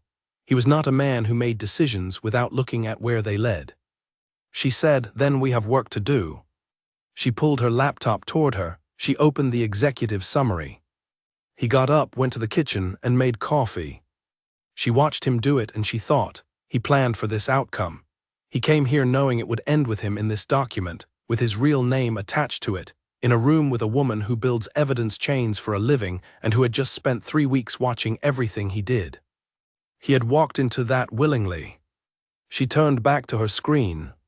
She was not done being angry, but she was also not going to waste the next 12 hours on it. There was too much to do. She typed. The newspaper arrived in the contingency apartment at 7:30 in the morning, slid under the door by someone Marcus had clearly arranged to deliver it, the same way the coffee supplies had appeared, and the way the spare blankets had been in the closet before she ever opened it. She was beginning to understand that when Marcus made arrangements, they were thorough, quiet, and already in place before anyone knew they were needed. She was eating toast, plain, with nothing on it, her appetite simplified by days of pressure, when she picked up the paper to move it off the table, and the headline on the financial pages stopped her. She had folded it open without intending to. The main sections were on top, and she had been about to move past them to make room for her laptop when the second page of the financial section caught her attention. It was not a large story, 3 paragraphs in the middle of the page, below a piece about a commodity pricing dispute. The headline was administrative in tone. Duke Investments Group withdraws from Alderton Infrastructure Partnership, citing governance questions. She read it twice. Duke Investments Group, not a name she recognized. She read the 3 paragraphs carefully. The story was limited, the kind of story that appeared when someone filed a formal notice with a regulatory body and a journalist with access to that body's public filings happened to notice it. No detail beyond the basic fact. Duke Investments Group, a firm with interests in infrastructure development and public-private partnerships, had withdrawn from a pre-contract arrangement with Alderton Infrastructure, citing concerns about corporate governance. A spokesperson for Alderton had declined to comment. A spokesperson for Duke Investments had said only that the decision reflected the group's commitment to operating with partners who meet its standards. The principal of Duke Investments Group was listed in the filing. It was a name she did not know at first reading. She read it again. Marcellus Ocole Vasquez. She put the newspaper down on the table. She looked at it for a moment, then she looked up. Marcus was across the room, checking the window the way he did every morning, not looking at her. She said, "Marcus." He turned. She held up the newspaper. She did not say anything else. He crossed the room in 4 steps and looked at the article. He read it. He put it down. His expression did not change, but she watched him make a decision. She could see it the way you see the moment when a calculation resolves, not in the face but in the slight adjustment of the body, the settlement of weight from one state to another. He sat down at the table across from her.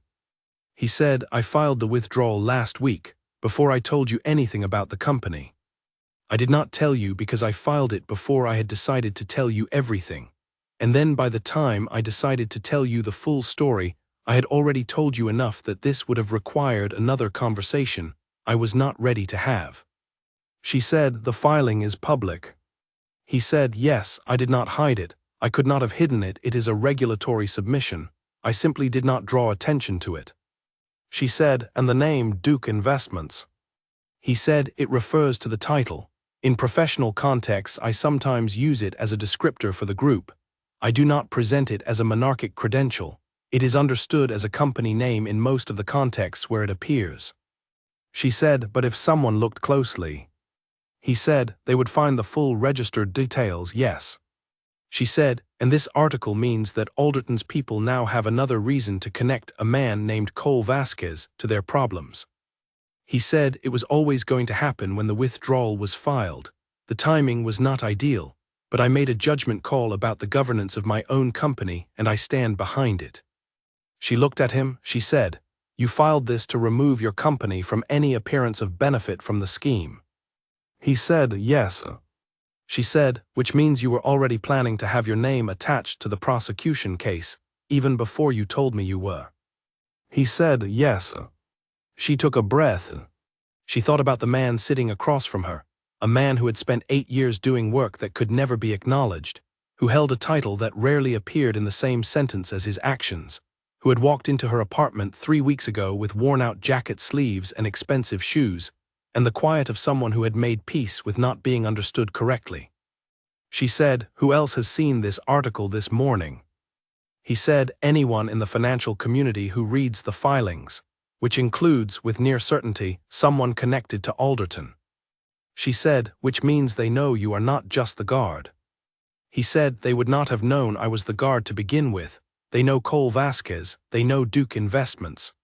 The connection to you, to the woman being protected in the apartment building, the person in the lobby, they do not have that connection yet." She said, "But they will make it." He said, "Not before you deliver the package." She said, "When do we move?" He said, "Today." They had been planning the delivery for 48 hours. Gregory Owens was her primary recipient, the prosecutor with 9 years in financial crimes whose number she had kept in her phone under a name that was not his, a habit from the same kind of institutional caution she applied to most things. The delivery plan was simple but needed to be executed without interception. She would make personal contact in a location of her choosing, outside any building where either of them worked or lived. She had chosen a public library in a neighborhood neither of them frequented. She had contacted Gregory the evening before through a communication method that was not her registered phone and not email, a brief voice message through an application that deleted itself after playing, a technology recommendation from Marcus that she had accepted without asking too many questions. Gregory had replied through the same channel. He had confirmed the time and the location. The executive summary was finished. The package was complete. One copy was with Francis. One copy was going to Gregory. She still had the original on the encrypted drive. 3 copies, 3 independent locations. She dressed, she ate the last of the toast. She said nothing about the article, and neither did he, because the article had said what it needed to say and dwelling on it would not help the next 6 hours. They left the contingency apartment at 8:15. The route to the library took them through 3 separate transitions, a bus for 2 stops, then on foot, then a second bus in the opposite direction before doubling back, a method she recognized from the reading she had done about standard counter-surveillance movement. It added 20 minutes to a journey that would have taken 15 without it. She did not object. The 20 minutes felt well spent. At the library, she went in alone. Marcus positioned himself outside, at the corner of the building with a clear view of both entrances, in the exact posture of someone waiting for a slow friend, hands in pockets, not checking a phone, entirely unremarkable. Gregory Owens was already inside. He was a man of about 45 with an accountant's build, by which she meant thin and slightly stooped, the physique of someone who spent most of their working life at a desk, and a face that moved quickly between expressions as though his thoughts were always slightly ahead of his facial muscles. She had always liked that about him. He could not hide what he was thinking, which meant he was either very bad at deception or very good at creating the impression of transparency. She had always believed it was the latter. She sat across from him at a reading table in the back section of the library. She did not hand him the envelope immediately. She said, "You have not told anyone we are meeting today." He said, "Of course not." She said, "Gregory, I mean anyone, not a colleague, not the duty officer, not your supervisor, no one." He looked at her steadily.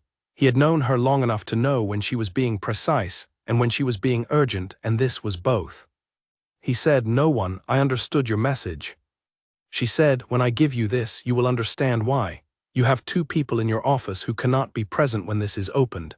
I am not going to give you their names in this building. I will send them to you through the same channel I used yesterday." He said, "All right." She said, "The materials are complete and internally cross-referenced. The executive summary will guide you through the structure.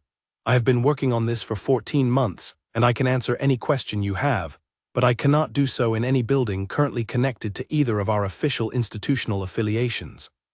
He said, "I understand." She said, "The primary subject is Philip Garner." She watched that land. She watched his face go through 3 quick expressions: surprise, recognition, and then the particular expression of a financial crimes prosecutor who has just been told that something he suspected was worse than he thought. He said, "Philip Garner."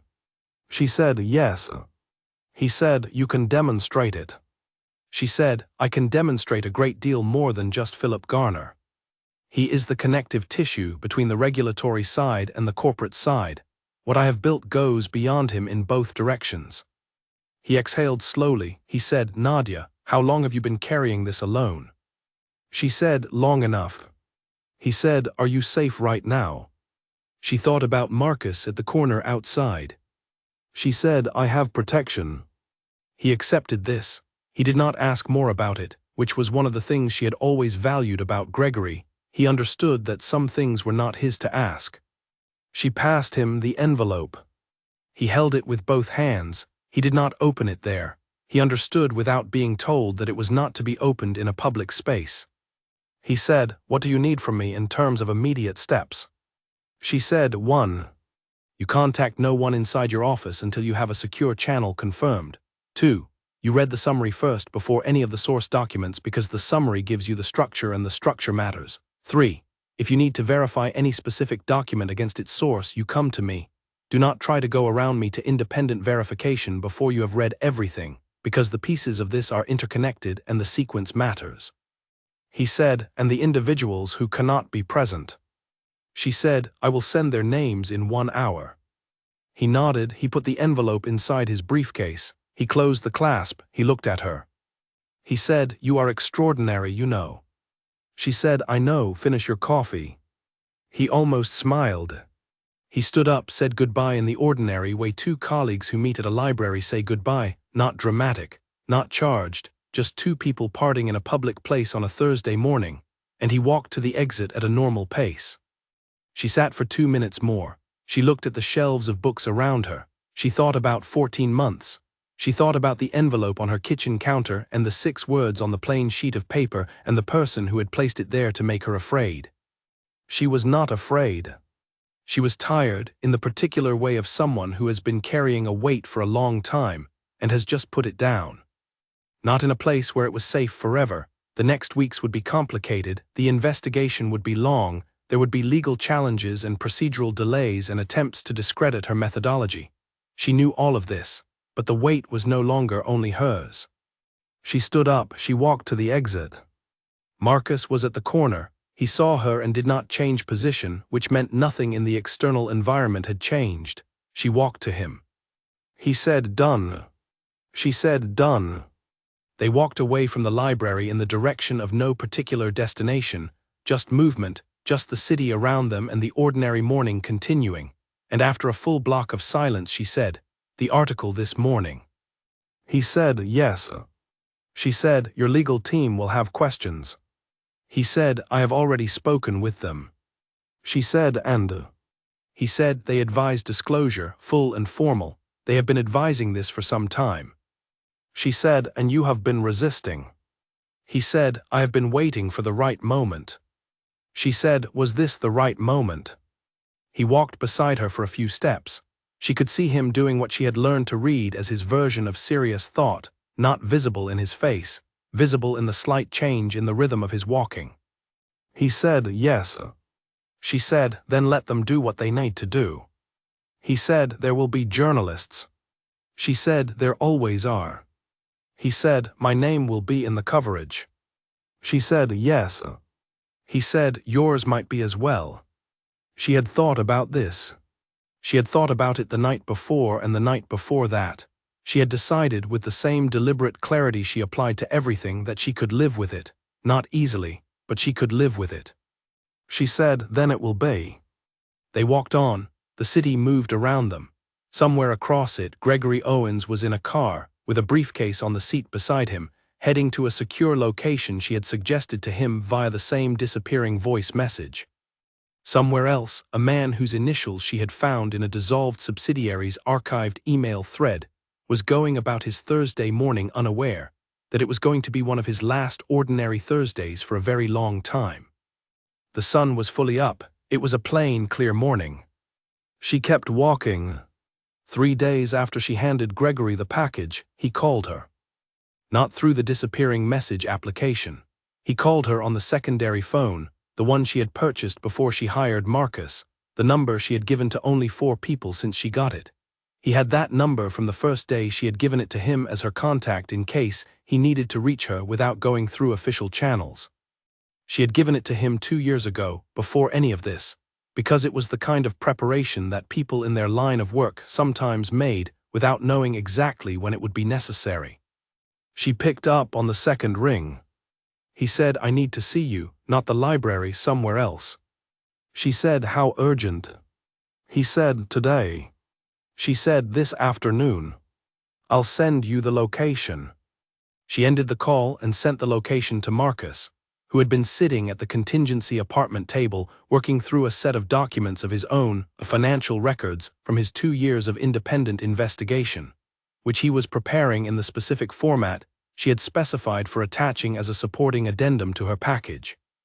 He had been working on it for 2 days with the same unhurried precision he brought to everything, and he had not spoken while working except to ask, twice, about the precise format she needed for cross-referencing the document index. He looked up when she told him Gregory needed to meet.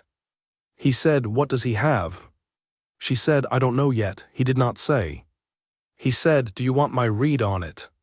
She said, yes. He said, in 3 days, a prosecutor with 9 years in financial crimes can complete an initial review of a structured package. He can identify the strongest elements and the potential weaknesses. If he is calling you 3 days in, he has a question about a specific element, or he has found something you did not include that he needs. She said, or he has found something I did include, but that he cannot verify through his existing channels, and needs me to show him the source. He said, yes, that also. She thought about it. The most likely elements were Philip Garner's connection. That was the piece most vulnerable to challenge, not because the documentation was weak, but because Garner was powerful and any challenge to him would be well-resourced. Or the board meeting minutes. She had obtained those through legitimate request, but the request had gone through the subsidiary archive. And if Alderton's legal team had noticed the access request and flagged it, there might be a question about chain of custody. She thought about it on the way to the meeting, which she had set at a hotel restaurant in a neighborhood she did not know well, and that Gregory had confirmed he had no professional connection to. The hotel was mid-range, busy at lunchtime with people who were neither the kind to be noticed nor the kind to notice others. Marcus came in with her this time. She had told him the morning after their conversation about the newspaper article that she was not going to continue operating as though he had separate standing from her in this. He had put his own name into her investigation. He had his own parallel file of materials. He was a participant, not just a protector, and the arrangement between them needed to reflect that. He had agreed without comment, which she had taken as acknowledgement rather than compliance. Gregory was already at the table. He had a coffee and a folder in front of him and the look of a man who had not slept quite enough in 3 days. He registered Marcus without asking about him. He looked at Nadia. She gave a small nod, and that was sufficient for a man who trusted her judgment. She introduced Marcus by his full name. She watched Gregory's face when she said Cole Vasquez. There was a brief halt in his expression, not surprise exactly, more the expression of someone who is suddenly able to account for a detail they had noted without being able to place. He said, Duke Investments. Marcus said, yes. Gregory said, you are in the addendum. Marcus said, I am. Gregory looked at Nadia. He said, all right, I have read everything 3 times. The package is the most complete financial crime documentation I have received in 9 years. She said, but... He said, the chain connecting Garner to the authorization document, the initials in the email thread, You have done excellent work establishing that they cannot belong to anyone else. But the email thread itself requires authentication through the subsidiary's dissolved archives, and there is currently a dispute over whether the archivist who granted access had the correct standing to do so, because the dissolution was processed through a firm that is owned, at one remove, by a company with a board seat held by a current Alderton associate. She said they are challenging the archival access. He said they will. Their legal team has already filed a preliminary objection with the regulatory body that oversaw the dissolution. She said that objection cannot succeed. The archival access was granted under the standard regulatory framework for dissolved subsidiaries. The standing of the archivist is not affected by the ownership structure of the dissolving firm. He said, I agree, but it creates delay, and delay is what they want. If they can push the authentication question into a formal review, they can buy 3 to 4 months. She said, what do you need from me? He said, a second route to the same evidence. Something that establishes the connection between Garner and the authorization without relying exclusively on the email thread. She sat with this. She had anticipated it, not in the specific detail of the archival dispute, but in the general principle. The email thread was the single most important piece, and therefore the one most likely to be attacked. She had not built a second route to it because the thread had seemed robust and she had run out of time, but she had not stopped thinking about it. She said, the memo. Gregory said, which one? She said, in the Executive Summary, Section 4, Subsection 3, the internal memo from the subsidiary that referenced a meeting with no official record. I noted it as corroborating context, but if I look at it again, the memo names the decision it is referencing by a specific project code. That project code appears in only one place in Alderton's official public records. Gregory said, I will need more than that. She said, the project code appears in a planning application submitted to the local council 4 years ago. The application was signed off by the Oversight Committee. Philip Garner's signature is on the committee record for that meeting.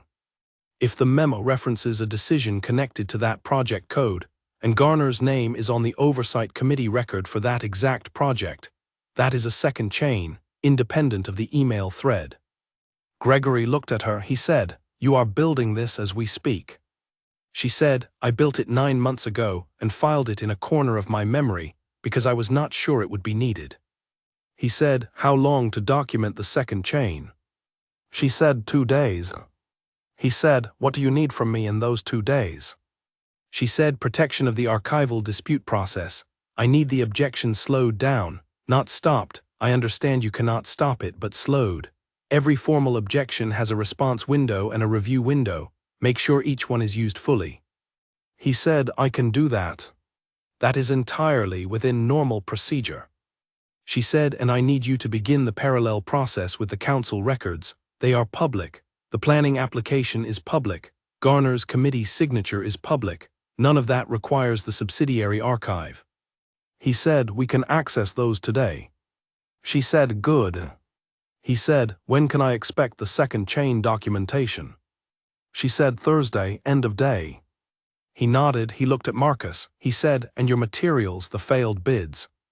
Marcus said, they are ready. I can transmit them tonight.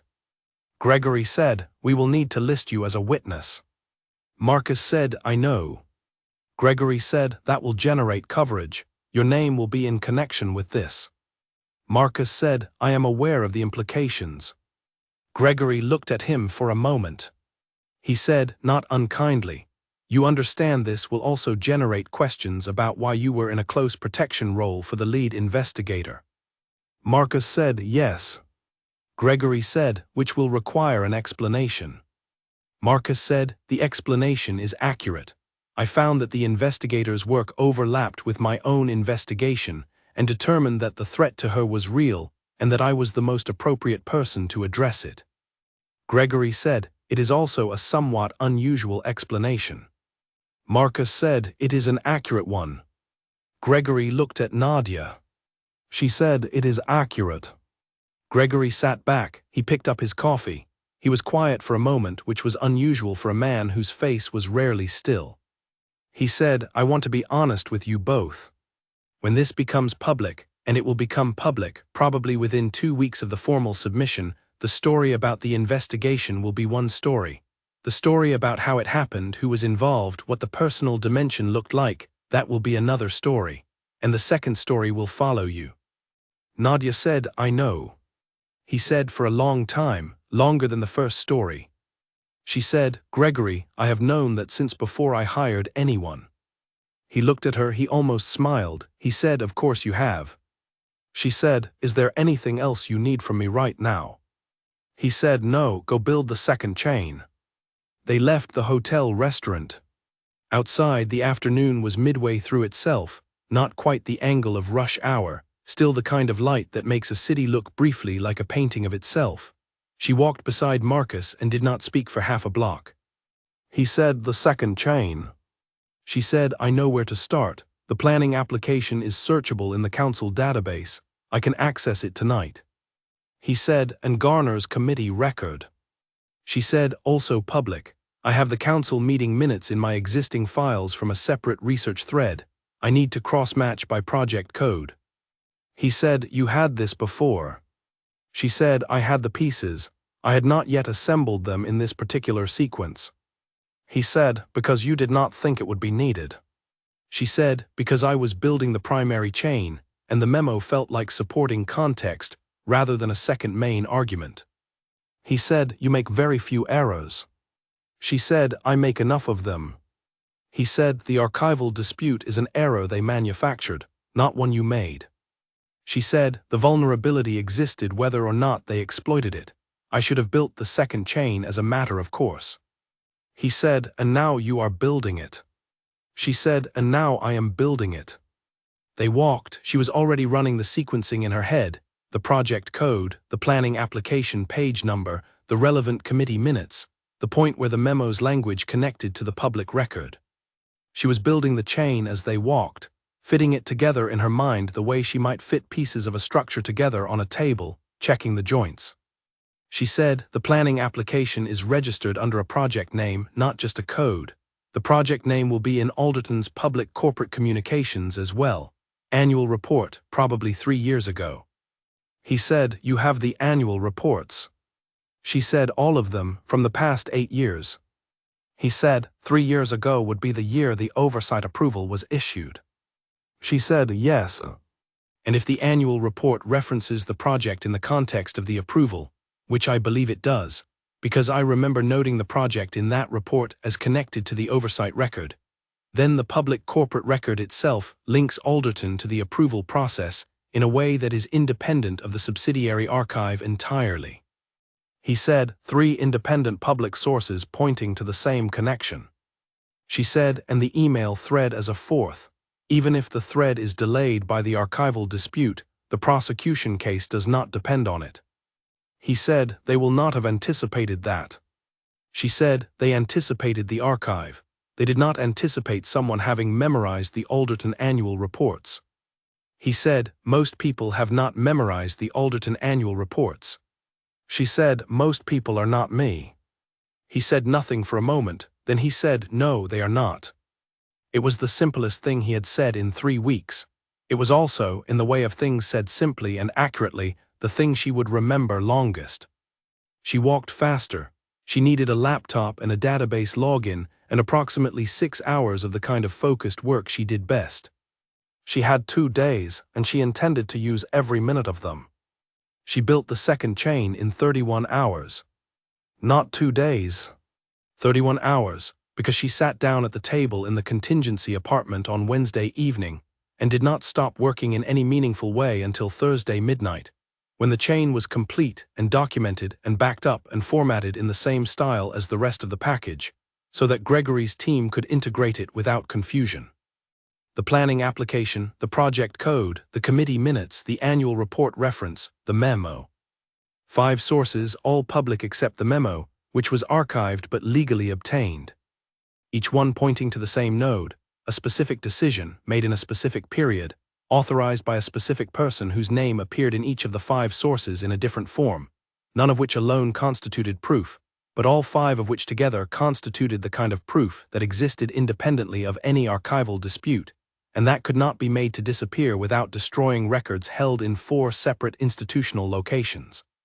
She sent it to Gregory at 3 minutes after midnight on Thursday. He replied at 7 in the morning with 4 words, "This is more than enough." She put her phone down and sat for a moment in the quiet of the apartment. She realized, not sure what to do with her hands. This was not a feeling she had often. She was a person who was always working, always moving through the next task, always with something requiring the focused application of her attention. She had been operating at a sustained level of intensity for 14 months, and at a considerably heightened level for the past 3 weeks, and now she had done what she had come to do, and the next phase was not hers to execute, and her hands had nothing to hold. Marcus brought coffee. He set it in front of her and sat across the table without asking if she wanted him there. She said, "Gregory says it is enough." He said, "I know, he sent me the same message." She looked up. She said, "He sent it to you directly." He said, "We exchanged contact information at the hotel meeting." She thought about this. Gregory Owens, 9 years in financial crimes, who had worked enough complicated cases to know when someone in an adjacent role was reliable, had exchanged contact information with Marcus. That was not something Gregory did casually. She said, "Do you think he knows who you are, what the title means?" He said, "He knows Duke Investments. A man in his position would have looked it up the same day he saw the name in the addendum." She said, "And he chose not to say anything about it." He said, "Gregory is a professional. He gathers information and uses it when it is relevant." She said, "He will use it eventually." He said, "Yes, when the case is fully submitted and the public record is established, it will be relevant. Before that, it is simply background." She drank her coffee. She thought about the timeline ahead. Gregory had indicated that he intended to file the formal submission within 5 days. He needed that time to integrate the second chain documentation, conduct his own internal review, and ensure the procedural position around the archival dispute was properly established. In those 5 days, the active phase of what she had been doing was essentially suspended. She had given what she had. She was available for questions, but the work was no longer in her hands. She said, "I need to go back to my apartment." He said, "Not yet." She said, "Marcus, they know they did not intercept me outside the office. They know the package has moved. Whatever they were going to do, they have either done it or abandoned it." He said, "They have not abandoned it." She said, "What do you know that I don't know this morning?" He was quiet for a moment. He said, "One of the 3 contacts I use here monitors building security in your area. He told me last night that there was activity at your building on Wednesday, not a break-in, a visit, official-looking, 2 people who presented credentials to your building manager." She said, "What kind of credentials?" He said, "Not police, not exactly. The manager described them as regulatory inspectors." She said, "There is no regulatory framework that would send inspectors to my residential building." He said, "Correct." She said, "So they were presenting false credentials to access the building." He said, "To access your apartment specifically. The manager confirmed they went to your floor. He did not see whether they entered your apartment. He did not have a record of them using a key, but they were there for 20 minutes. She said, "Long enough?" He said, "Yes." She thought about what was in her apartment. Her printed files had been locked in a drawer. Her primary laptop was with her. She had brought it to the contingency apartment on the first night. The encrypted drives were with her. The physical copies of the most critical documents were with Francis and with Gregory. Everything of substance had been moved out of her apartment in the first 24 hours after the incident outside the office building. What remained in her apartment was normal life: furniture, clothing, books, the coffee maker, the kitchen. The envelope on the counter, still there, still unsolicited. She said, "They found nothing." He said, "That is almost certain, yes." She said, "Which means they will escalate or they will retreat." He said, "Organizations of this kind do not retreat once they have committed to direct action. They recalibrate and they try again." She said, "So what happens now?" He said, "Now Gregory files his submission and the institution takes over. The moment that filing is registered, the individuals you have documented become subjects of a formal investigation, which places them under a range of legal constraints. Directly approaching you after that point becomes a considerably more serious risk for them." She said, 5 days. He said, 5 days. She said, "And until then?" He said, "Until then, you stay here." She did not argue. She sat with the coffee and looked at the table. She said, "I hate this apartment." He said, I know. She said, it has no books, no color, it is a holding space. He said, that is what it is designed to be. She said, how many times have you been in a place like this? He said, more than I can exactly account for. She said, by yourself? He said, usually. She thought about that. She thought about 8 years of this, not the planning application and the committee minutes and the evidence chain, but the contingency apartments, the basic phones, the coffee made by someone else in someone else's kitchen, the nights at windows in rooms that belonged to no one. She said, what do you do when a case ends? He said, I return to the work that waits for me. She said, the investment group. He said, yes, and the obligations of the title. She said, what obligations? He said, mostly administrative, some ceremonial. There are charitable foundations with which the title is associated. There are board responsibilities, there is correspondence. She said, you make it sound like a municipal office. He said, it often feels like one. She said, have you ever? She stopped.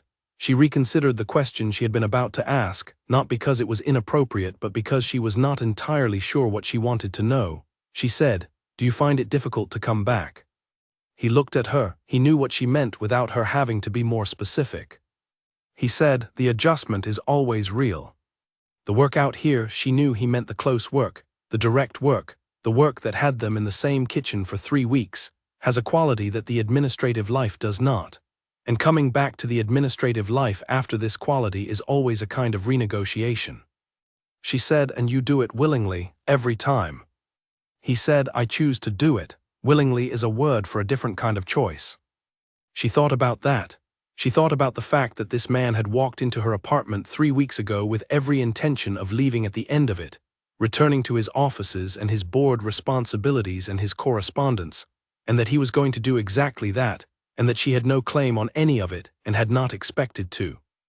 She said, when Gregory files. He said, yes. She said, what happens to this arrangement? He said, the arrangement was always temporary. She said, I know that. He said, and when the case becomes public, my involvement, the full picture of my involvement, will be in the record. She said, your lawyers will have to explain why the principal of Duke Investments Group spent 3 weeks sleeping on a forensic accountant's couch. He said, they will describe it as direct oversight of an allied investigation, which is accurate. She said, how much of the truth does that capture? He was quiet for a moment. She watched him. She was not going to make this easier. She had spent 3 weeks becoming very precise about who he was and what he did and why he did it, and this particular moment deserved the same precision. He said, it captures the operational facts. It does not capture everything. She said, what does it not capture? He said, you. She waited. He said, it does not capture the specific fact of you, that you were the first person in 2 years of working on this independently who had gotten further than I had, that what you had built in 14 months was better than what my team had built with considerably more resources in 2 years, that I came to this job with a specific objective and found, after approximately 4 days, that the objective had expanded considerably beyond what I had intended. She said, expanded how? He said, I wanted your evidence. I ended up, he stopped. He was, she realized, choosing his words with unusual care, which from a man who was always careful with words meant that the words themselves were difficult. He said, I ended up wanting to make sure you were all right. She said, that was the job. He said, beyond the job. The apartment was very quiet. Outside, the city was doing its ordinary Thursday business, unaware of the two of them at the table with this silence between them, the particular silence of people who are not going to fill it with noise. She said, I need to go back to my real life at some point. He said, yes. She said, and you need to go back to yours. He said, yes. She said, and the case is going to be complicated and public, and there will be journalists and legal proceedings, and I will be called as a witness, and you will be called as a witness, and we will be in the same institutional spaces for months. He said, yes. She said, so this is not a clean ending. He said, no, it is not. She thought about that. She thought about clean endings in general. She was a person who worked in the aftermath of other people's bad decisions, which meant she spent most of her professional life inside the absence of clean endings. She understood them as a category of fiction that real events rarely achieved. She said, "Then we handle what comes." He said, "Yes." She said, "Together where it is relevant." He said, "Yes."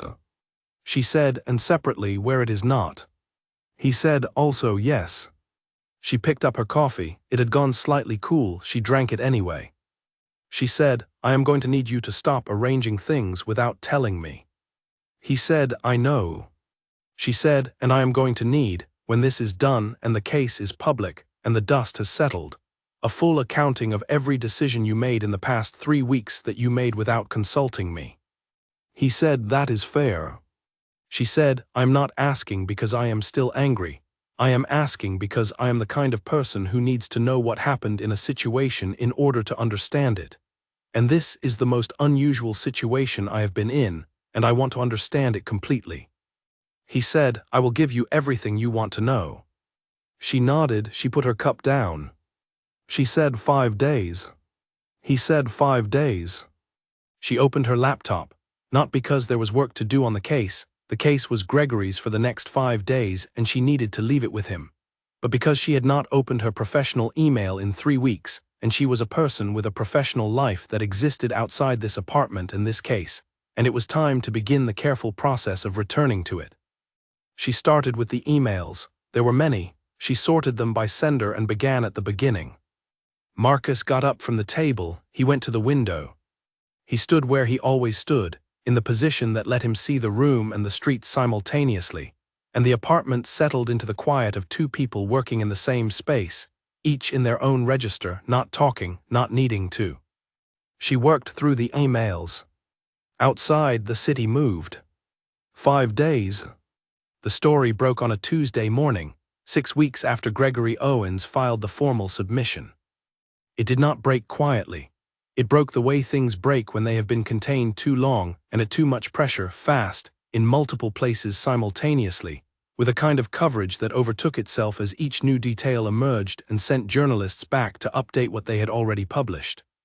By noon on that Tuesday, the story had moved from the financial pages to the front pages, and by evening it had become the thing that people discussed over dinner and in offices and on the commute home, the way that stories about institutional fraud sometimes became, because they confirmed what people had suspected and never been able to prove. The core of the coverage was accurate. A 14-month forensic audit had uncovered a systematic fraud within Alderton Infrastructure Group amounting to, in the figures that were reported, just under $500 million redirected over 6 years through a network of shell companies into private accounts belonging to individuals connected to the government oversight process. Philip Garner was named. 2 other committee members were named. 3 senior Alderton executives were named. The regulatory body that oversaw the sector had opened a parallel inquiry. 2 members of the Procurement Oversight Committee had already stood aside from their roles. What the stories did not include, for the first 48 hours, was Nadia's name. Gregory had arranged this. She had asked for it, and he had found, in the framing of the formal submission, a way to describe the audit that centered the institutional process rather than the individual investigator. It was not a permanent arrangement, she knew this, but it bought her 2 days of watching the story emerge into the world without her name attached to it, which was the strangest and in some ways most clarifying experience she had had since the whole thing began. She watched it from her apartment. She had gone home the morning after the 5 days expired, the morning after Gregory's filing was officially registered, and the legal constraints had shifted the risk calculation for everyone involved. Marcus had walked her back. He had done the standard check of her apartment. He had stood in the center of the main room and looked at the space and then at her. He had said, "You are all right here now." She had said, "Yes." He had said, "If that changes." She had said, "I'll call you." He had nodded. He had picked up the bag he had brought from the contingency apartment. It was small, she noted, small enough that she had never quite believed it contained everything he would need for several weeks of daily work, but apparently it had, and he had gone. She had stood in her kitchen and looked at the counter. The envelope was still there. She picked it up. She looked at the 6 words one more time. "You are looking in the wrong direction." She thought about what they had meant when she found it and what they meant now, and whether the 2 meanings had any relationship to each other. She put the envelope in the recycling. She turned on the coffee maker. The 2 days of anonymity ended on the Thursday morning, when a detailed profile of the investigation appeared in one of the national papers.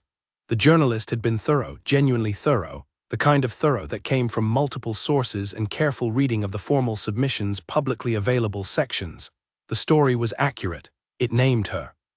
Nadia Osei, forensic accountant, 14 months, the specific nature of the audit and how it had expanded.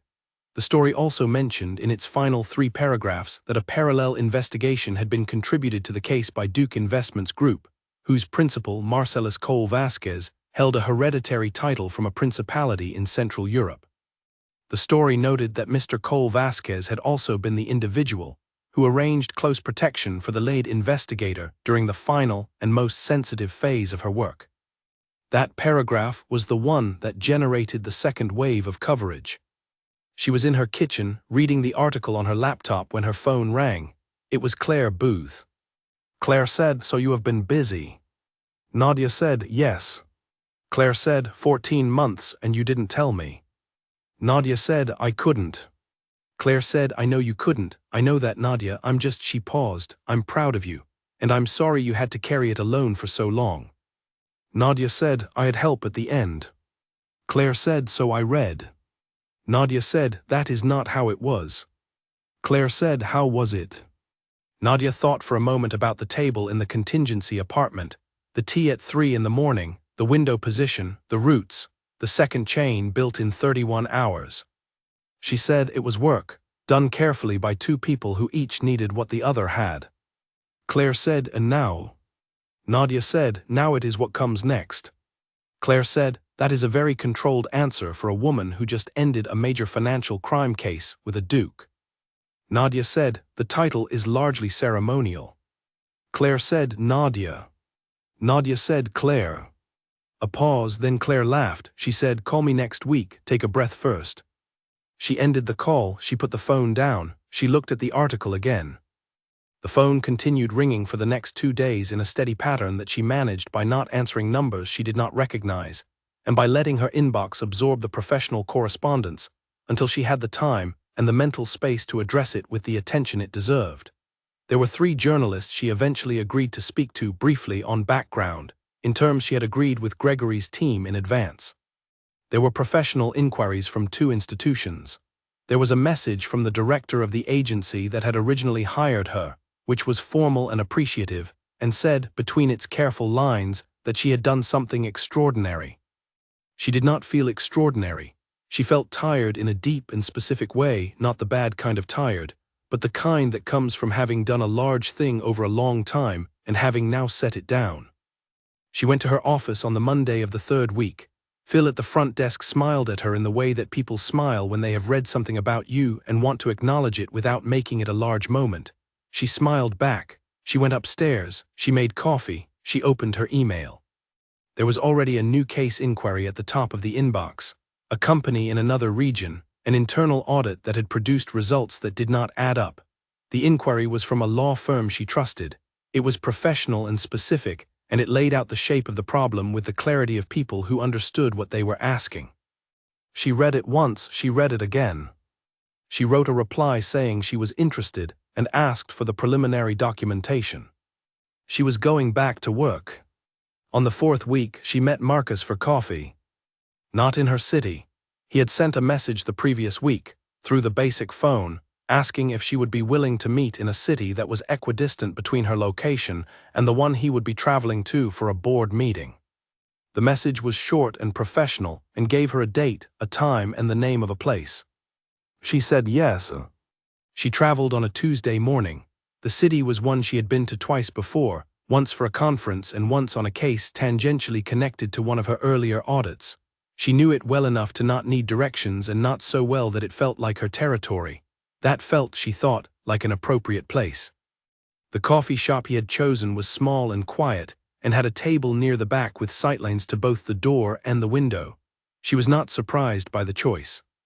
She was there before him, she ordered coffee, she waited.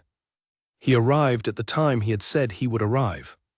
He was dressed differently from the 3 weeks in her city, not the worn jacket, not the plain trousers, a suit of good quality and appropriate understatement, the same shoes. She noticed the shoes first and felt briefly like herself. He sat down, he said good morning. She said good morning back. He ordered coffee. The waiter left. They were quiet for a moment in the specific way that people are quiet when there is a great deal to say and neither of them wants to manage the sequence badly. She said, "How is the board meeting?" He said, "Long, necessary, not unpleasant." She said, "And the correspondence?" He said, "Ongoing." She said, "The foundations?" He said, "A board change upcoming. We are looking at a new director for the largest one. It is more complicated than it should be." She said, "Those things always are." He said, "Yes." The coffee arrived, they drank it. Outside the window the city was doing its Tuesday business, indifferent and complete in itself. She said, "I have a new case." He said, "Already?" She said, "It found me essentially, I was not looking." He said, "What kind?" She said, "Internal audit discrepancy in a regional company. Early days, it may be nothing." He said, "You do not think it is nothing?" She said, "No, the shape of what they described." She paused. "The shape suggests the kind of thing I know how to find." He said, "Then you will find it." She said, "Yes." He said, "And then there will be another one." She said, "There always is." He said, "You are not going to stop doing this." She said, "No, are you?" He looked at her. She said, "The registry. The contingency apartments, the routes." He said, "I have not decided." She said, "That is not a no." He said, "No." She said, "I am going to need, eventually, to understand something." He said, "What?" She said, "Why you do this specific way, not the underlying reason. I understand the underlying reason. You want to understand the world directly, not through processed reports. I accept that, but why the anonymity? Why the registry? Why the complete concealment of what you are?" He said, "People behave differently around titles, around wealth, around institutional weight. They become careful, managed. They stop saying what is actually true and start saying what they think is appropriate to say." She said, "And with the registry listing and the worn jacket?" He said, "They say what is actually true." She said, "Like me?" He said, "You were different in this respect. You said what was actually true regardless." She said, "That is not a compliment. That is just my personality." He said, "I know. It was one of the first things I noticed about you." She looked at him across the table. The coffee shop was filling gradually, the Tuesday morning gathering itself into a full midday. Around them, other people were having other conversations in the ordinary way of people who had nowhere particular to be and nothing particularly at stake. She said, "The second chain, the planning application and the committee minutes." He said, "Yes." She said, "You had not identified that route." He said, "No, I had the annual report reference. I had not connected it to the council records." She said, "In 2 years of working on this independently." He said, "Yes." She said, "And I built it in 31 hours." He said, "Yes." She said, "I want you to remember that." He looked at her. He said, "I will not forget it." She said, "I am telling you so that the next time you arrange something without consulting me, you will have that particular fact in the front of your mind." He said, "Understood." The coffee was finished. She could feel the morning moving toward a decision, not a dramatic one, not the kind that required ceremony, but the kind that two careful people eventually arrived at when they had been doing what she and Marcus had been doing, which was building a picture of each other with great patience over a period of time that had not been ordinary and had not left much undone. She said, "I don't know what the next year looks like." He said, "Neither do I." She said, "The case will run for months. Proceedings, testimony, follow-up documentation. I will be involved in all of it." He said, "As will I." She said, "We will be in the same rooms regularly." He said, "Yes." She said, "Professionally?" He said, "Yes." She said, "And outside of professionally?" He was quiet for a moment. Not the avoidance kind of quiet, the kind that meant he was choosing accurately. He said, "I would like to find out." She said, "You would like to find out?" He said, "Yes, if that is also what you would like." She thought about what she would like. She thought about it honestly without managing the thought into something more comfortable. She thought about the table in the contingency apartment, and the routes through the city and the 31 hours and the tea at 3 in the morning, and the exact, unhurried way he had said it was an accurate one in the coffee shop 3 weeks before the beginning of all of this, when she had asked if he was pretending to be more ordinary than he was. She said, "That is also what I would like." He said, "Then we will find out." She said, "On the understanding that I make my own decisions." He said, "Always." She said, "And that resources are not deployed without my knowledge." He said, "Agreed." She said, "And that when you withhold something because you have decided it is not yet the right moment, you reconsider." He said, "That will be difficult." She said, "I know, do it anyway." He said, "I will try." She said, "Trying is not the same as committing." He said, "For this particular item I am committing to trying. It is what I can offer honestly." She thought about it. She said, "All right." They sat for another few minutes. There was nothing pressing to resolve. The case was in motion. The proceedings were underway. The people whose names she had spent 14 months finding were in the process of discovering what it meant to have been found. Her new case inquiry was sitting in her inbox, waiting for her to come home and open the preliminary documents. His board meeting was waiting for him. Their respective lives, which had collided with a specific and productive force 6 weeks ago, were resuming their individual shapes. But they were going to find out. That was settled. She put on her coat. He stood.